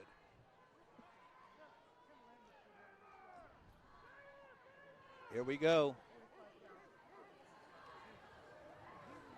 Looks like to give again. Nope. Nothing not there. going to make it. Not on that one. That was Monroe again. They were going to try to give him the ball and give him the touchdown for having such a good run.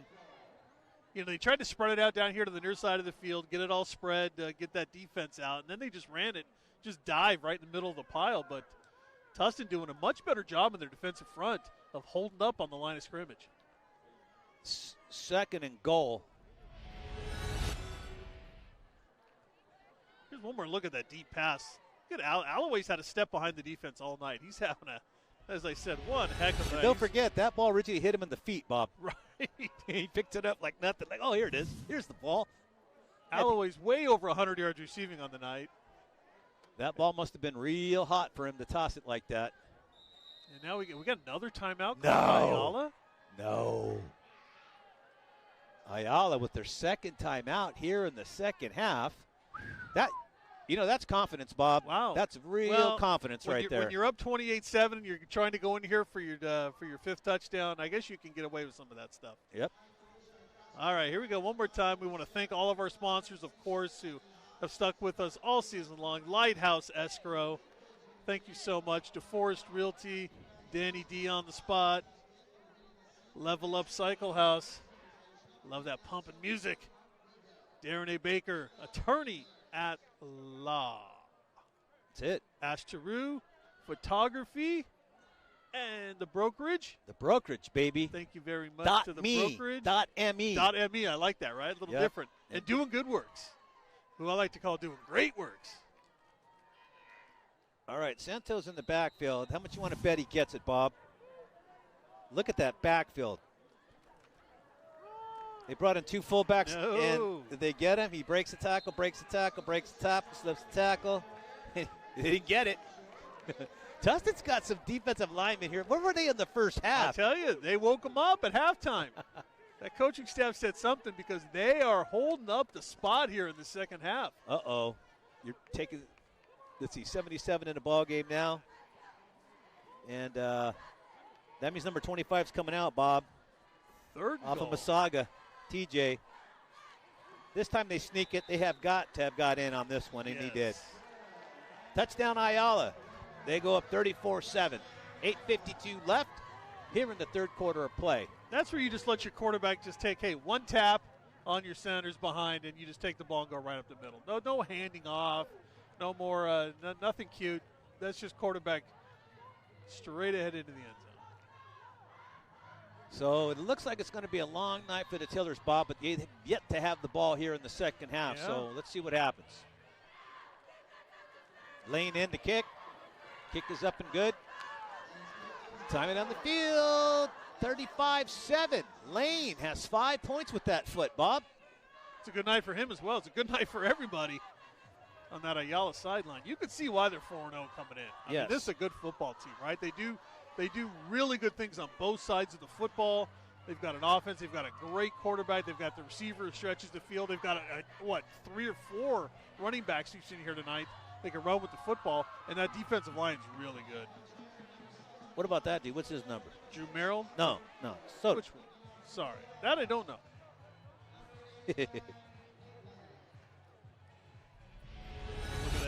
Look at that touchdown seat. Once again, it's just, hey, you know what? We're not screwing around here anymore. We're not going to mess around. We're just going to have the quarterback take the snap and just follow the big guys right up into the end zone. Fair catch called for that time. So, Bob, we get a roster. It's got Merrill and Suto in there, right? Right. So, how do we find out the right one? Online, baby. Right? Somebody's watching the game live online and says, "Hey, man, it's Merrill." They let us know. Suto's not the dude. 11 is Merrill tonight. You've got to love it, Bob.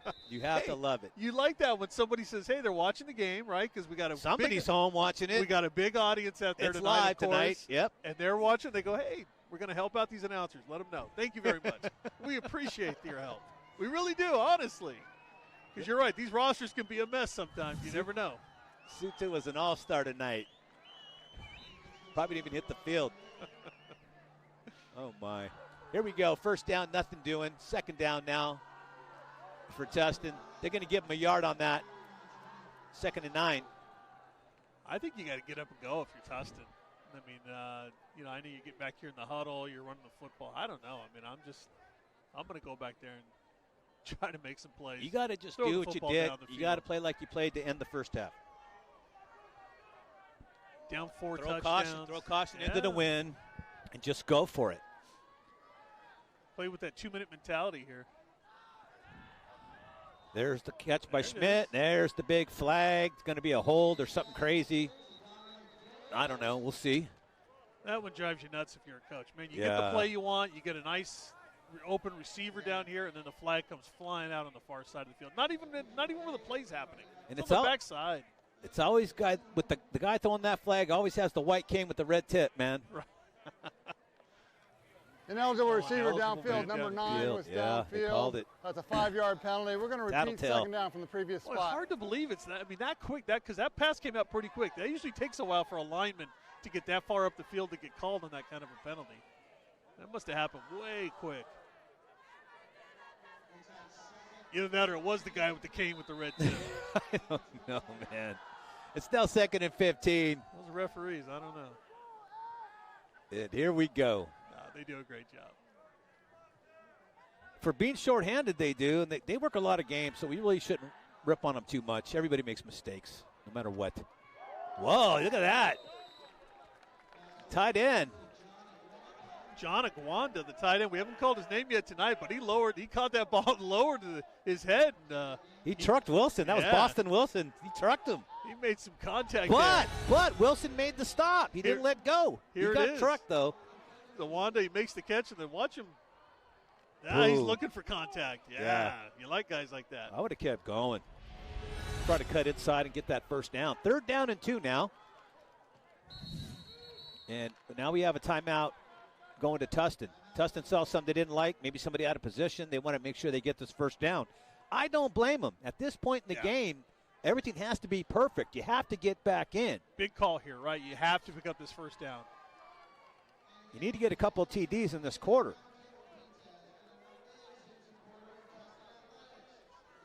Yeah, you're right. You need to get a score, and then you need to make some defensive stops and just try to edge your way back into this thing. It can happen. Tustin's not a team that's, you say, well, they're not that good. They can't get back in it. No. That's not the situation here. This is a good offense. They can definitely get back in this game. You know, Dan making a good point. He says, you know, they need to go back to that rollout they were doing towards the end of the first half because it buys your quarterback time. Absolutely. He could even reverse his field. This quarterback, Schmidt, is good enough to reverse his field and come back and score a touchdown. He's good enough to do that on every play. I would roll out to the side. I can't throw it very well, maybe my right, and then come back to my left and throw that ball. Here's Chinchilla, and he gets the first down. That's the play they wanted, Bob. He gets out across the 35 to the 36. 1st and 10 for Tustin. They line that thing up like they want to go to the right side. Chinchilla makes the cut back to the left and is able to pick up the yardage to get the first down. That's a nice run, but again, here the clock is running under 7 minutes now to go in this third quarter. I mean, there's still time, but you're down 4 scores. You got to get something going here. Because, you know, Ayala's going to try to milk that clock when they get the ball back. Okay, here in the offset I formation, Schmidt. Dropping back, has good protection, throws, passes complete, and brought down after a 4-yard gain. And let's see on the receiving end of that one. It's Flores. So Flores makes the catch, but brought down immediately, gains 4 yards. 2nd and 6 now. Have a look at this one, Bob. One more time here, and just a quick throw. You know, and you need those, right? Because if your offensive line's having a little bit of a difficulty, and they have here tonight, especially in that second quarter, that big push from that Ayala defensive line, you want those quick passes. That ball's got to come out quick. Well, Bob, they're bringing 4 now, so they have 4 guys coming. They're bringing more people. Maybe they're getting tired. Who knows? And there's a fumble snap. Quarterback got it back. Schmidt fell right on it. It'll be 3rd down now, and it remain 3rd and 6. That's tough right there, man. That's really tough when you fumble that snap.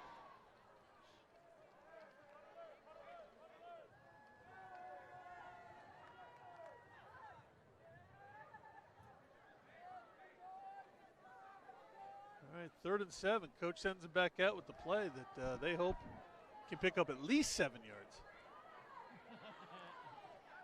Stand up and cheer or go home. Love these signs out tonight, Bob. They get creative here. Yeah, they're not playing. Get loud, the other sign says. Another quick release throw. Pass. Did he catch it? I think he did. They said nope. No. Nope. Incomplete to Fuller. That'd have been a 1st down.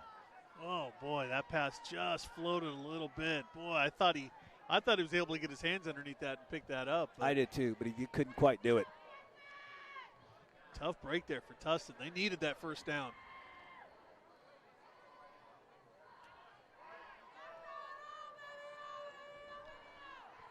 So now they have to kick it away.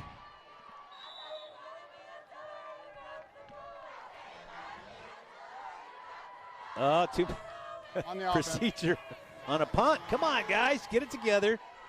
Can't have that. You're giving them 5 more yards. So Drew Merrill standing deep.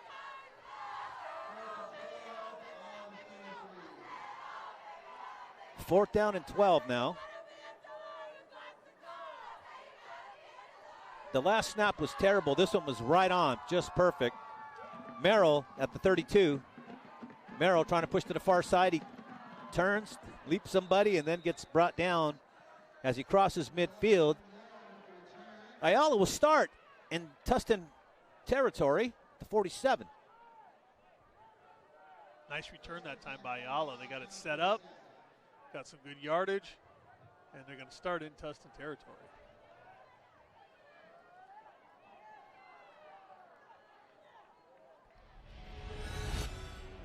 Huerta's in the ball game now, Bob, fullback. Look at this punt again. Boy, the ball hung up there a long time. That gave Ayala a chance really to get their blockers in place. Huerta ran the ball good in the first half. This time he goes forward, gains a yard before he's brought back. I called him a fullback because he looks bigger than the other guys that's been back there. Maybe his jersey's just cleaner, makes him look bigger. Halfback sometimes, yeah. right? Those big guys, you're right, they tend to get called fullback. You know? they just look it. The clock's really boogieing here in this third quarter, man. We're already down to just they're running the ball more. Yeah. Yeah, Huerta says he's 155, but he's 5'10". got the white pads on, too.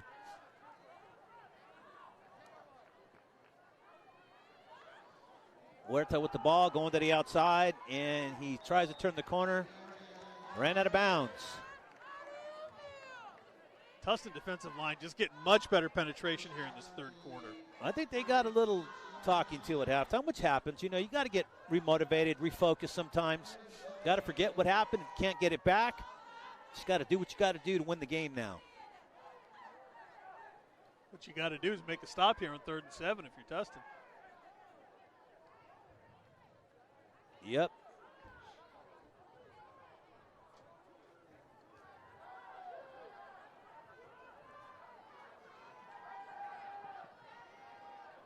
There's a nice long throw, too far this time. But this guy throws a pretty good ball, Bob. I got to tell you. You know, Brian Wilson does a really good job. He's only a sophomore. Right. And he's got such a nice touch on the ball. I know there's all kinds of crazy stuff going on with that offense, you know. But, I mean, when he throws, and he throws deep, he's got a very nice, tight spiral. Right. He's got great touch on it. We've seen him drop a couple of big passes. Yeah, he did. To Alloway for the most part here tonight. That's been his favorite receiver on the evening.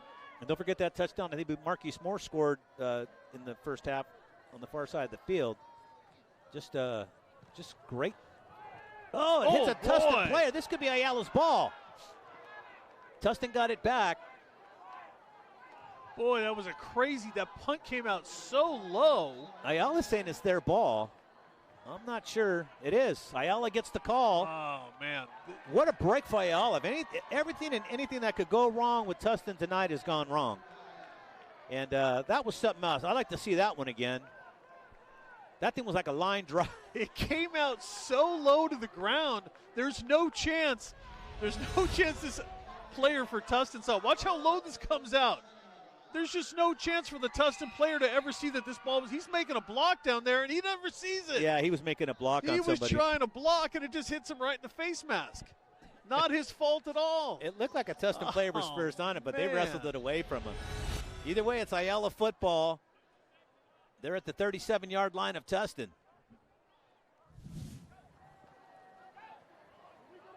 Wilson throws again over the middle. Pass is incomplete. It was there, Bob, but the defense was that good. The defense was just that good. Yeah, boy, they were back there. They had that blanket. This defense is doing a much better job in this second half. Was that Damon Anderson? Yeah, Damon Anderson, 11 back there. Yeah. Boy, step for step with the receiver. He makes a great play on the ball and breaks up the pass. But he the quarterback, Wilson threaded it. You're right. Perfectly. It was there. It was there. That was the ball that either guy could have had. Anderson was just step for step, as I said. Stuck his nose in there at the last minute. And Huerta again going forward. And he gets a few yards. See, I'm a little surprised we're just not seeing a steady diet of these two running backs here that have been really good tonight for Ayala. I'd want to run this clock down, get through this third quarter, and then try to see if I can maybe put another touchdown on the board there in the fourth, run the clock out. That would be my game plan for Ayala, but they're still throwing the ball down there on first down. Oh, I think they want to continue. Every week they score more points than they did the week before, Bob. No, you're right. So I think they're trying to get to the 50-point mark because that's the only place they have to go now. They score a lot of points. Pass incomplete. That time it was intended for Italian Payne. Broken up. 21 points in that season opener against Chino Hills, but then 35 against Los Altos, 42 in a win over Diamond Ranch, and 40 points in their last win last week over Los Osos. So you're right. This is a team used to putting big points on the board, and they've got 35 so far here tonight with 2:35 to go in the third. Yeah, they got to catch they're trying to get their receiving average boosted up, man. Actually, we're making light of it right now. We really are, but the truth be told, it's a good offensive football team. A lot of mistakes tonight, but they've been able to overcome it. Tustin's made a lot of mistakes too. Out to the flat to Huerta again. He's trying to get to the outside, puts his head down, burrows up over a few players, and he gets across the 30-yard line. They're going to spot it right at the 30-yard line. Well, it brings up a very manageable, I know, fourth down. Well, was that? I thought that was second. I thought we were getting a third down play. Now we're at fourth. That's what it said. Now they got the first down. No. What did they give him? They didn't get it, Bob. They went for it. It's turnover on downs. You're right. We were looking at something totally different. The scoreboard had something different up there. So I'm watching the chains, and they put up a fourth. Wait a minute. All right, that was the fourth down play that came up just short. Fourth down again. They left it at third to start the play. Anyway, Tustin got the turnover. That's what happened. Oh, jeez. We'll get it right out here somehow. Here we go. Chowchilla with the ball, trying to look for some room inside. He's running into a lot of his own people. That happens too. 4-yard gain for Chowchilla. Tustin's got to keep going. They got to keep this pace.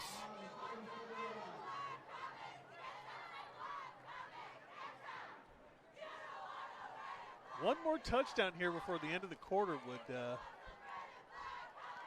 do wonders for Tustin. Then you think, okay, we're in this thing. Okay, then you can make your push in the fourth. But they got to get a touchdown here, I think. Not a lot of time left. Pass again complete. This time Flores has it. Flores gets the first down, crosses the 40-yard line, out to the 44-yard line. 1st and 10 now for Tustin, and they're moving the ball. We've seen that play quite a few times here for Tustin tonight. It's been a successful play for the most part. They get Flores out here in space. They got a chance to make something happen. They can break him loose a little bit. See, if his momentum's upfield instead of having to stop and catch it, you hit him on the fly, you got a chance to make something really big out of that.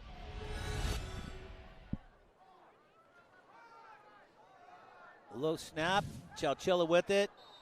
Gain maybe a yard. Out to the 44, 2nd and 9. 1:03 left, clock is running. 35-7 Ayala. We're in the third quarter.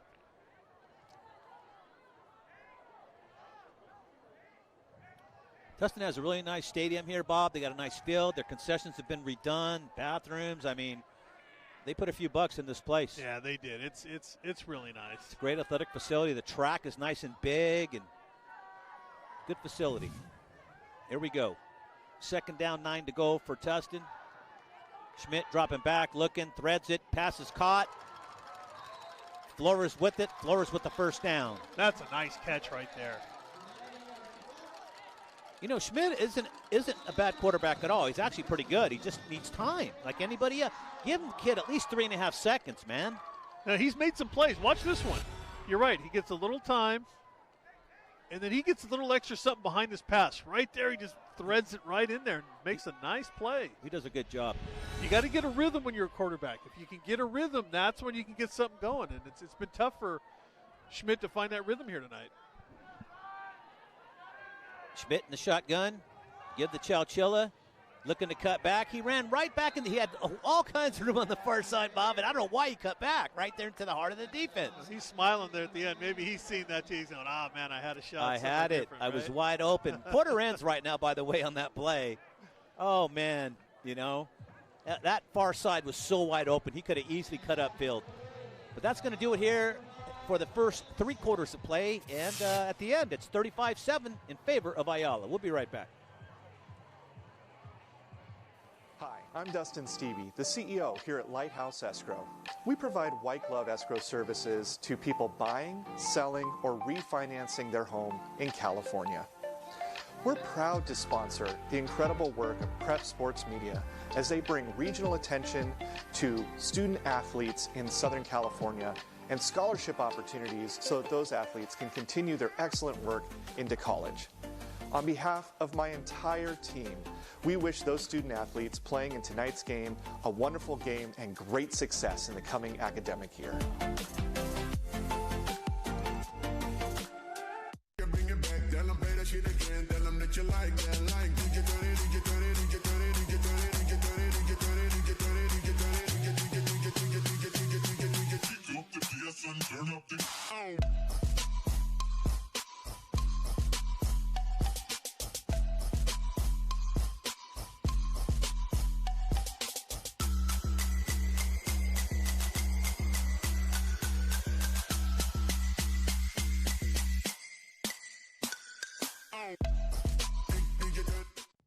Hey, I'm Dan DeForest, and I'm with DeForest Realty, and I'm a proud sponsor of Prep Sports Media. So glad we can bring you the game of the week. All right, third down now for Tustin. 3rd and 10. They got to convert here. They need something here. Got to get something going on offense. We're just talking about the band. We haven't heard the band up here all day. Normally we're drowned out by it. We're pretty good. We're okay with it. They're sounding good, though. Yeah, they did. Ayala blitzes. They bring everybody. That means there's somebody open out there, and the pass is complete for a first down. Just when you needed it the most, Flores coming up with a big catch once again. First down. Well, what were we just talking about, right? You've got to give your quarterback time to survey the defense back in the pocket. They did. Much better job by the offensive line. Protection up front. They give the time, and Schmidt finds the open receiver. Easy for us to say, not as easy sometimes to do on the field.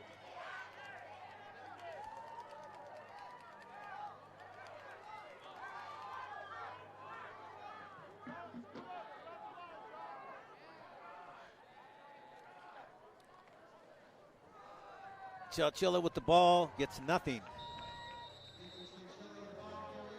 Quite a few people in there making the stop. Everybody was like a pinball in there, man. Right. Hit. Okay, I'm down.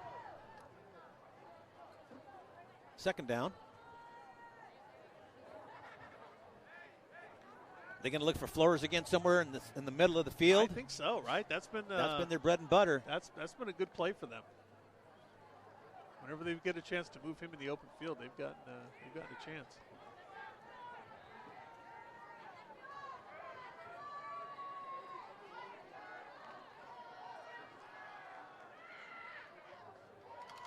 There's a reception over the middle. This time it's not Flores, and it's about a 7-yard gain on the play. So, Armand Fuller. Yep, that's Fuller that time over the middle. So third down, call it 4.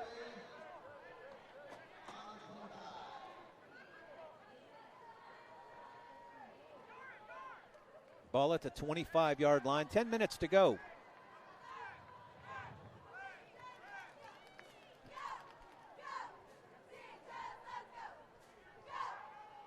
And definitely 4-down territory down here. Yeah, they're showing throw right here. They're showing pass. 2 wideouts to each side. Actually, on the far side, it's a flanker set. Wide open, and the pass is caught by Flores, but Flores is going to be a yard shy. That's just all right. a yard. That's all right. They have to go for it. There's no field goal. Like I said, 4-down territory. You got to go for it here. Yep. It's 1 yard.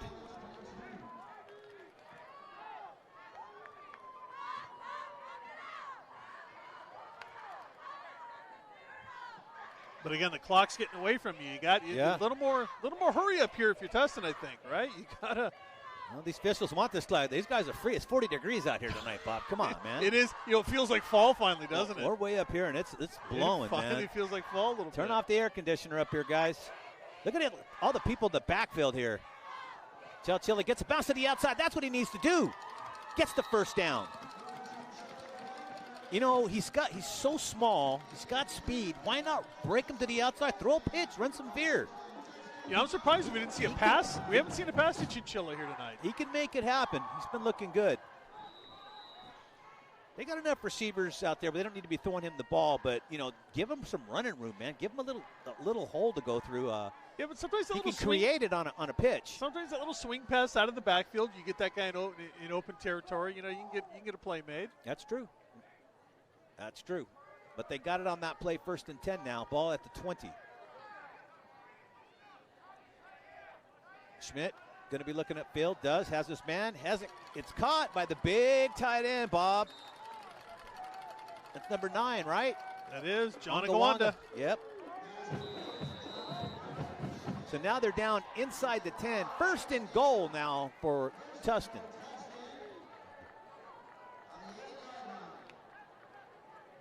Clock is running, 8:17 to go.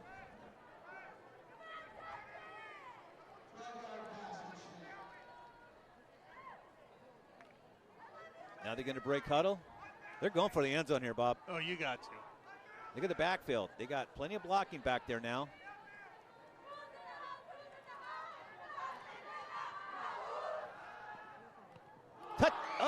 Oh, is it picked? It's picked, Bob. Ah, I thought Fuller had it. He was standing all alone. And the ball is picked up by Ayala in the end zone. It'll be a touchback. Ball will be brought out to the 20-yard line. 1st and 10 for the Bulldogs. Oh, that's a great defensive play by Ayala, because you're right. Boy, Flores was there. Schmidt had him. And the defense comes up with a big play to save things on this drive for Ayala. Wow. Boy, they just step up and make plays on both sides. They have. I would not be surprised at all if we go to that CIF luncheon for the CIF championship at the end of the year, and Ayala's one of those teams sitting at one of those round tables. Watch this one more time. A little play action. Tries to thread the needle. Look at that play, just flying in from nowhere. Coming in to make that play is number 6, Marquise Monroe. The sophomore comes up and makes the huge play on defense. The wide receiver has to come back to the ball in that particular play, Bob. There's just no way, you know. Like Dan's pointing out, the wide receiver let him jump his route. As we see Huerta with nothing but a lane everywhere, and Huerta's out to midfield. Wisely, Tustin players trying to swipe at the ball while he's occupied, but Huerta had a death grip on that thing. Huerta's smart, too. He slowed up just a little bit at the end of the run. He knew he wanted to stay in bounds to keep that clock moving. Yeah, you know, Ayala runs so well. I don't know if they'll throw the ball anymore today. They should just run the ball and run out the clock. I mean, we got a long way to go, but we still got 7 minutes. But I mean, right. You know, you could kill 3 minutes. Kill it, you know. Walk out with the win. Walk out unscathed. Hopefully, most of your players aren't hurt. I believe we have the one young man down, 68. What was it, Evan Mowat? Or was that on Ayala? It was Mowat, yeah. Yeah, so Dan said that the doctor said that they don't know how bad it is. They're going to have it x-rayed when, after the game, and, they'll see. There's a pass complete out there to Samuel Moran. We haven't called his number all night. He's a senior, making a grab out there. So we'll start to see both sides, I think, kind of get some of these second stringers in there now at this point. Yeah, it's time. Get a little But not the skilled guys on Ayala. They're still out there. No, you're right. And you know what? These little pass plays, too, are just as good as a run, right? You're not trying for something big down the field. You want to keep the ball in bounds, keep that clock moving. Right. Second down. A long 4. There's Huerta again with the run up the gut. Gets the first down. They'll control the clock. He breaks a tackle. Breaks one more, and he's going away for the touchdown. Huerta. Flag down behind the play. 49-yard run from scrimmage, Bob. Yeah, they can throw the flag. It doesn't negate the fact that the guy made it. He feels good right now. He'll break his heart when they tell him got to bring it back. Right. He doesn't feel good anymore when he sees it's holding against his team. He's going to get a new helmet, a new hatchet on his helmet this week. Remember in the old days, they'd give you, things to put on your helmet if you had a good week, They're going to bring it back. Oh, man. He's thinking, well, man, that's my highlight. I broke to the outside. I got a touchdown. Don't tell me it's holding. He'll be able to tell his grandchildren or his kids about the great run he made in high school, 49 yards against Tustin, and then, he'll leave out the fact that they brought it back. Man, I was on TV. It was the game of the week. Prep Sports Media had me. I was right there. Let me play it back for you. Listen to Bob and Rich over there. Tell it like it is. Holding. Number 69, it's a holding White. call. Oh, that's Repeat even second down. Well, that's what probably sprung him anyway, so he wouldn't have got it. Just trying to make him feel better about it. Maybe we can do it again here. 3 and 33 in the backfield. That means it's Brian Wilson and, of course, Huerta in the backfield. And they're taking over here in the latter part of the fourth quarter. I love the fact that everybody looks at the sideline to get that play, man. They're all looking. Nobody calls him in the huddle anymore.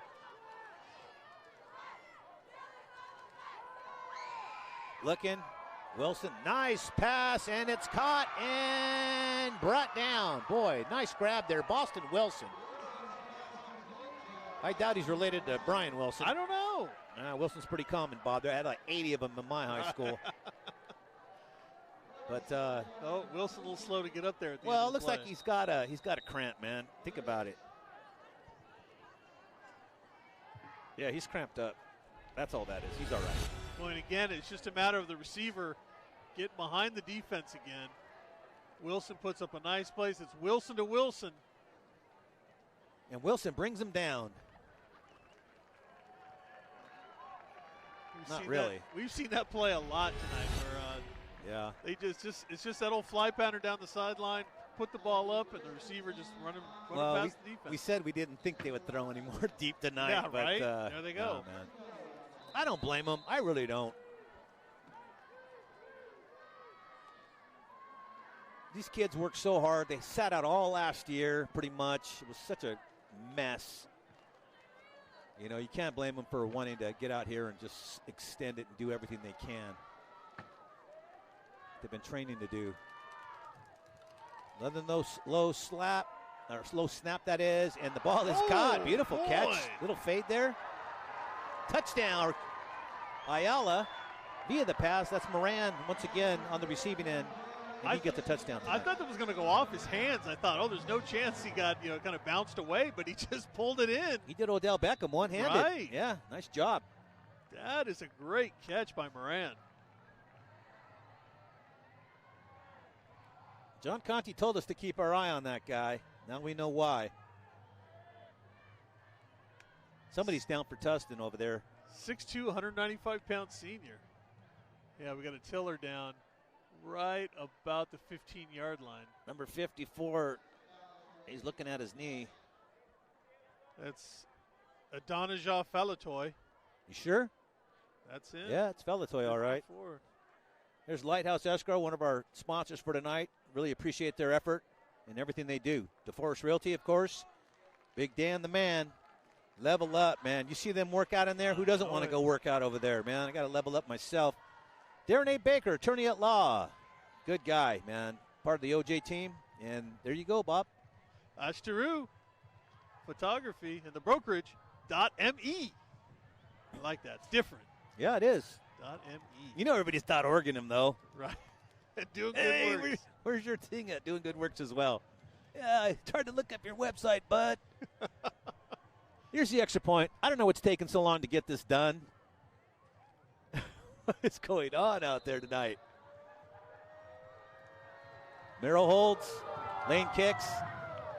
Lane's probably one of the leading scorers in the league, man. That's his 7th extra point. He's been right down the middle every time, too. He's money on the kicks. He's got 7 points tonight.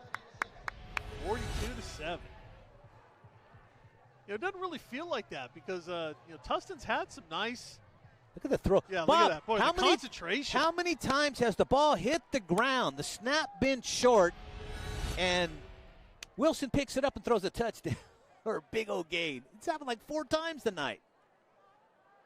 It's not like the Tillers got outclassed here tonight. They're a good football team, but this Ayala team makes the most of their their chances, and Tustin just didn't cash in on the few chances they had, especially back in that first half. Well, Bob, when we looked at this on the schedule, I mean, we looked at the schedules, we looked at who they played, what the margins of victory were, what the other teams were like, and it just seemed like Tustin played a little tougher schedule. But no, man, Ayala is the real deal, man. There's nothing fake about him. There's nothing lucky about him. And here's Tustin with a pretty good return out to the 42-yard line. And who's got the return on that? That's Fuller. Fuller broke it pretty good this time. Bob, we've seen about 8 different kicks now from this Lane, the kicker for that's got to be Ayala. It now, right? That's got to be every trick out of his bag, right? Yeah, every time he's kicked it differently, and he never kicked it the same time twice, I mean, the same way, ever. He's got like probably 30 kicks in his arsenal. He must work on that stuff at practice. Most guys just work on the deep kickoff, and they work on the onside, and that's about it.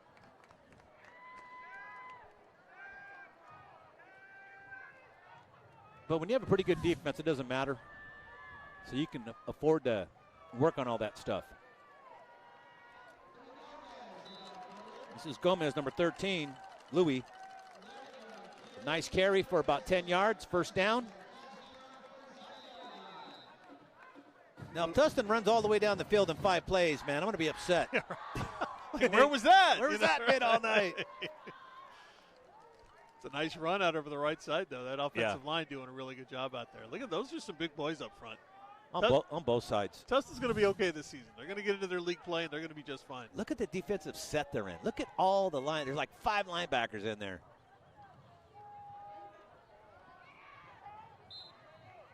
Another give. I believe that's Gomez again. Gomez gets 3 yards on the carry. Gets out across the 45 down to the 44. They are now in Ayala territory. 3:15 to go, Bob.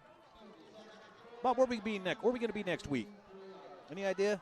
No. I haven't looked at the schedule at all. I haven't had time. Not yet. We haven't confirmed for next week yet. All right, then don't say nothing. I won't. Forget I asked you. All right.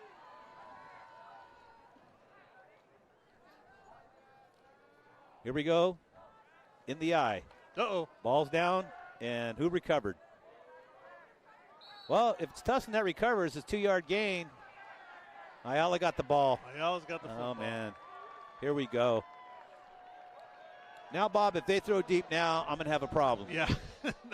I'm going to have a problem with it. Not now. You got to run 2:31, and it's a running clock now as well. Yeah, pretty much. So we'll just run this thing out here. And I'd say brighter days. It wasn't Tustin's night tonight, obviously, but brighter days ahead for them. They're going to be just fine. It's a good football team, and they'll be okay, as I mentioned, as they get into their league play. But Ayala, I think, really is the story here. They're, like I mentioned, it's only a 4-team league that they play in, and once they get in there, man, it's going to be a dogfight. You like that, the Bulldogs? Yeah, dogfight for the Bulldogs. But I'll tell you, I would not be surprised, as I mentioned before, to see them at that CIF luncheon at the end of the year. This is a team that could easily be playing for a CIF title about a couple of months from now. So, Bob, looking down the schedule, we got some pretty good games coming up early on, like modern-day Bosco in 2 weeks? It's right around the corner. I mean, normally they play that game the last game of the year, and then they meet again 3 weeks later in the CIF finals. This year they're playing early. A lot of crosstowners were playing early. There's kind of a busted play, but not really. Got a new quarterback in for Ayala. We got Clemens Steiner in the ball game. 6'2" junior. But anyways, so some really good matchups coming up down the road here. Going to be interesting to see how everything nets out. Servite is still going to have something to say, I guess, this year. Yeah, no, you're right. We're still going to find out in that Trinity League, which is so much fun to look at. I want them to see him play Bosco again. Bosco and Modern Day, of course, both again. I think we're going to have the same result, though. I for some reason, I just have that feeling. You don't have two national champ type programs just give a title away to a newcomer coming in again, Well, I was looking at the national, we'll have our national top 10 as we move on as well. But some of the polls out there nationally have 3 Trinity League teams in the top 10. Servite comes in at number 9. It's hard not to put them in there, though, based on who they're with. It's just crazy. And 3 teams in the same league nationally in the top 10. Interesting. Clemens gets 1 snap. Didn't go for much, and they brought in. We take a knee, and that's that. They brought in Wilson to finish it out on taking a knee. Great performance from Ayala here tonight. It was. I'm really impressed, Bob. I've never seen a team come out and have so many faux pas to start the ball game. Right. And it didn't matter, man. They're still up 14-0 in the first quarter, 28, in the second half. In the second quarter, and then a late touchdown by Tustin. But, man, I've just never seen a team do that and just come out and dominate. False starts. Delay a game, then to start the second half. Remember, they had penalties too, and they had to call 2 timeouts early. 4 false starts and 1 delay a game in the first quarter. No, I think that's it. All right, let's go to Dan now. We're going to wrap it up here tonight. Right. Let's go down to Dan. Let's talk to Dan for a little bit. Dan, what's happening down there? Well, it looked like that Ayala came out maybe a little outmuscled them a little bit. A little bit? Yeah. A little bit, Dan? Come on, man. Being nice?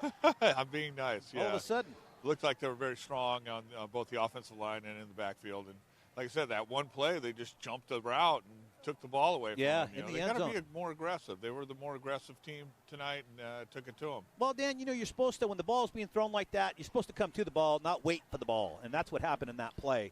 But it happens. These guys are young. You can't really criticize them too much. They're still learning. They're not college players or pros. So it's going to happen. It's just going to happen. But you do got to point it out. That's the way you beat that. So next time a ball's being thrown in the end zone, come to the ball. Come to the ball. You got to muscle your guy out there. You got to almost screen him out like you're playing basketball. Yeah. Dan, you talked about it in the open. We talked about it at halftime again. That really, this game was one of the trenches because Ayala was able to do a better job of control, especially in that first half, of controlling things with their defensive line. Man, they are a strong team. Yes, they're physical, very physical, and they were just making headway. They're going right through the Tustin offensive line, and it just made it hard for them to keep him out of the backfield. Yeah. And Dan, another good observation in the second half. And I was thinking the same thing that Schmidt should have been rolling out every play, just to pull a Russell Wilson, roll out, stretch the defense out. You know what happens when that happens? There's always a seam open somewhere. Yeah, you keep that guy on the run, you get him out there on the outside, things happen. He can either take the ball. He tucked the ball down and really made some good runs in the first half. I think they should have been maybe hurrying up just a little bit more in that second half. Yeah, I did They were very too. relaxed and just like, hey, we'll get up to the line when we do, instead of having a sense of urgency, which could have really backpedaled Ayala's defense up a little bit. They were very calm. Well, Dan, every week, nobody can have their best game every week. Let's put it that way. And let's the old saying, on any given Sunday, on any given Thursday, Friday, Saturday, and even Sunday now, because some of these games can be played on Sunday. Very true. So, tonight it was just a very dominant performance by Ayala. And it's not really a surprise. Ayala's been dominant ever since the inception of their program. Just very physical. They are. They're very strong.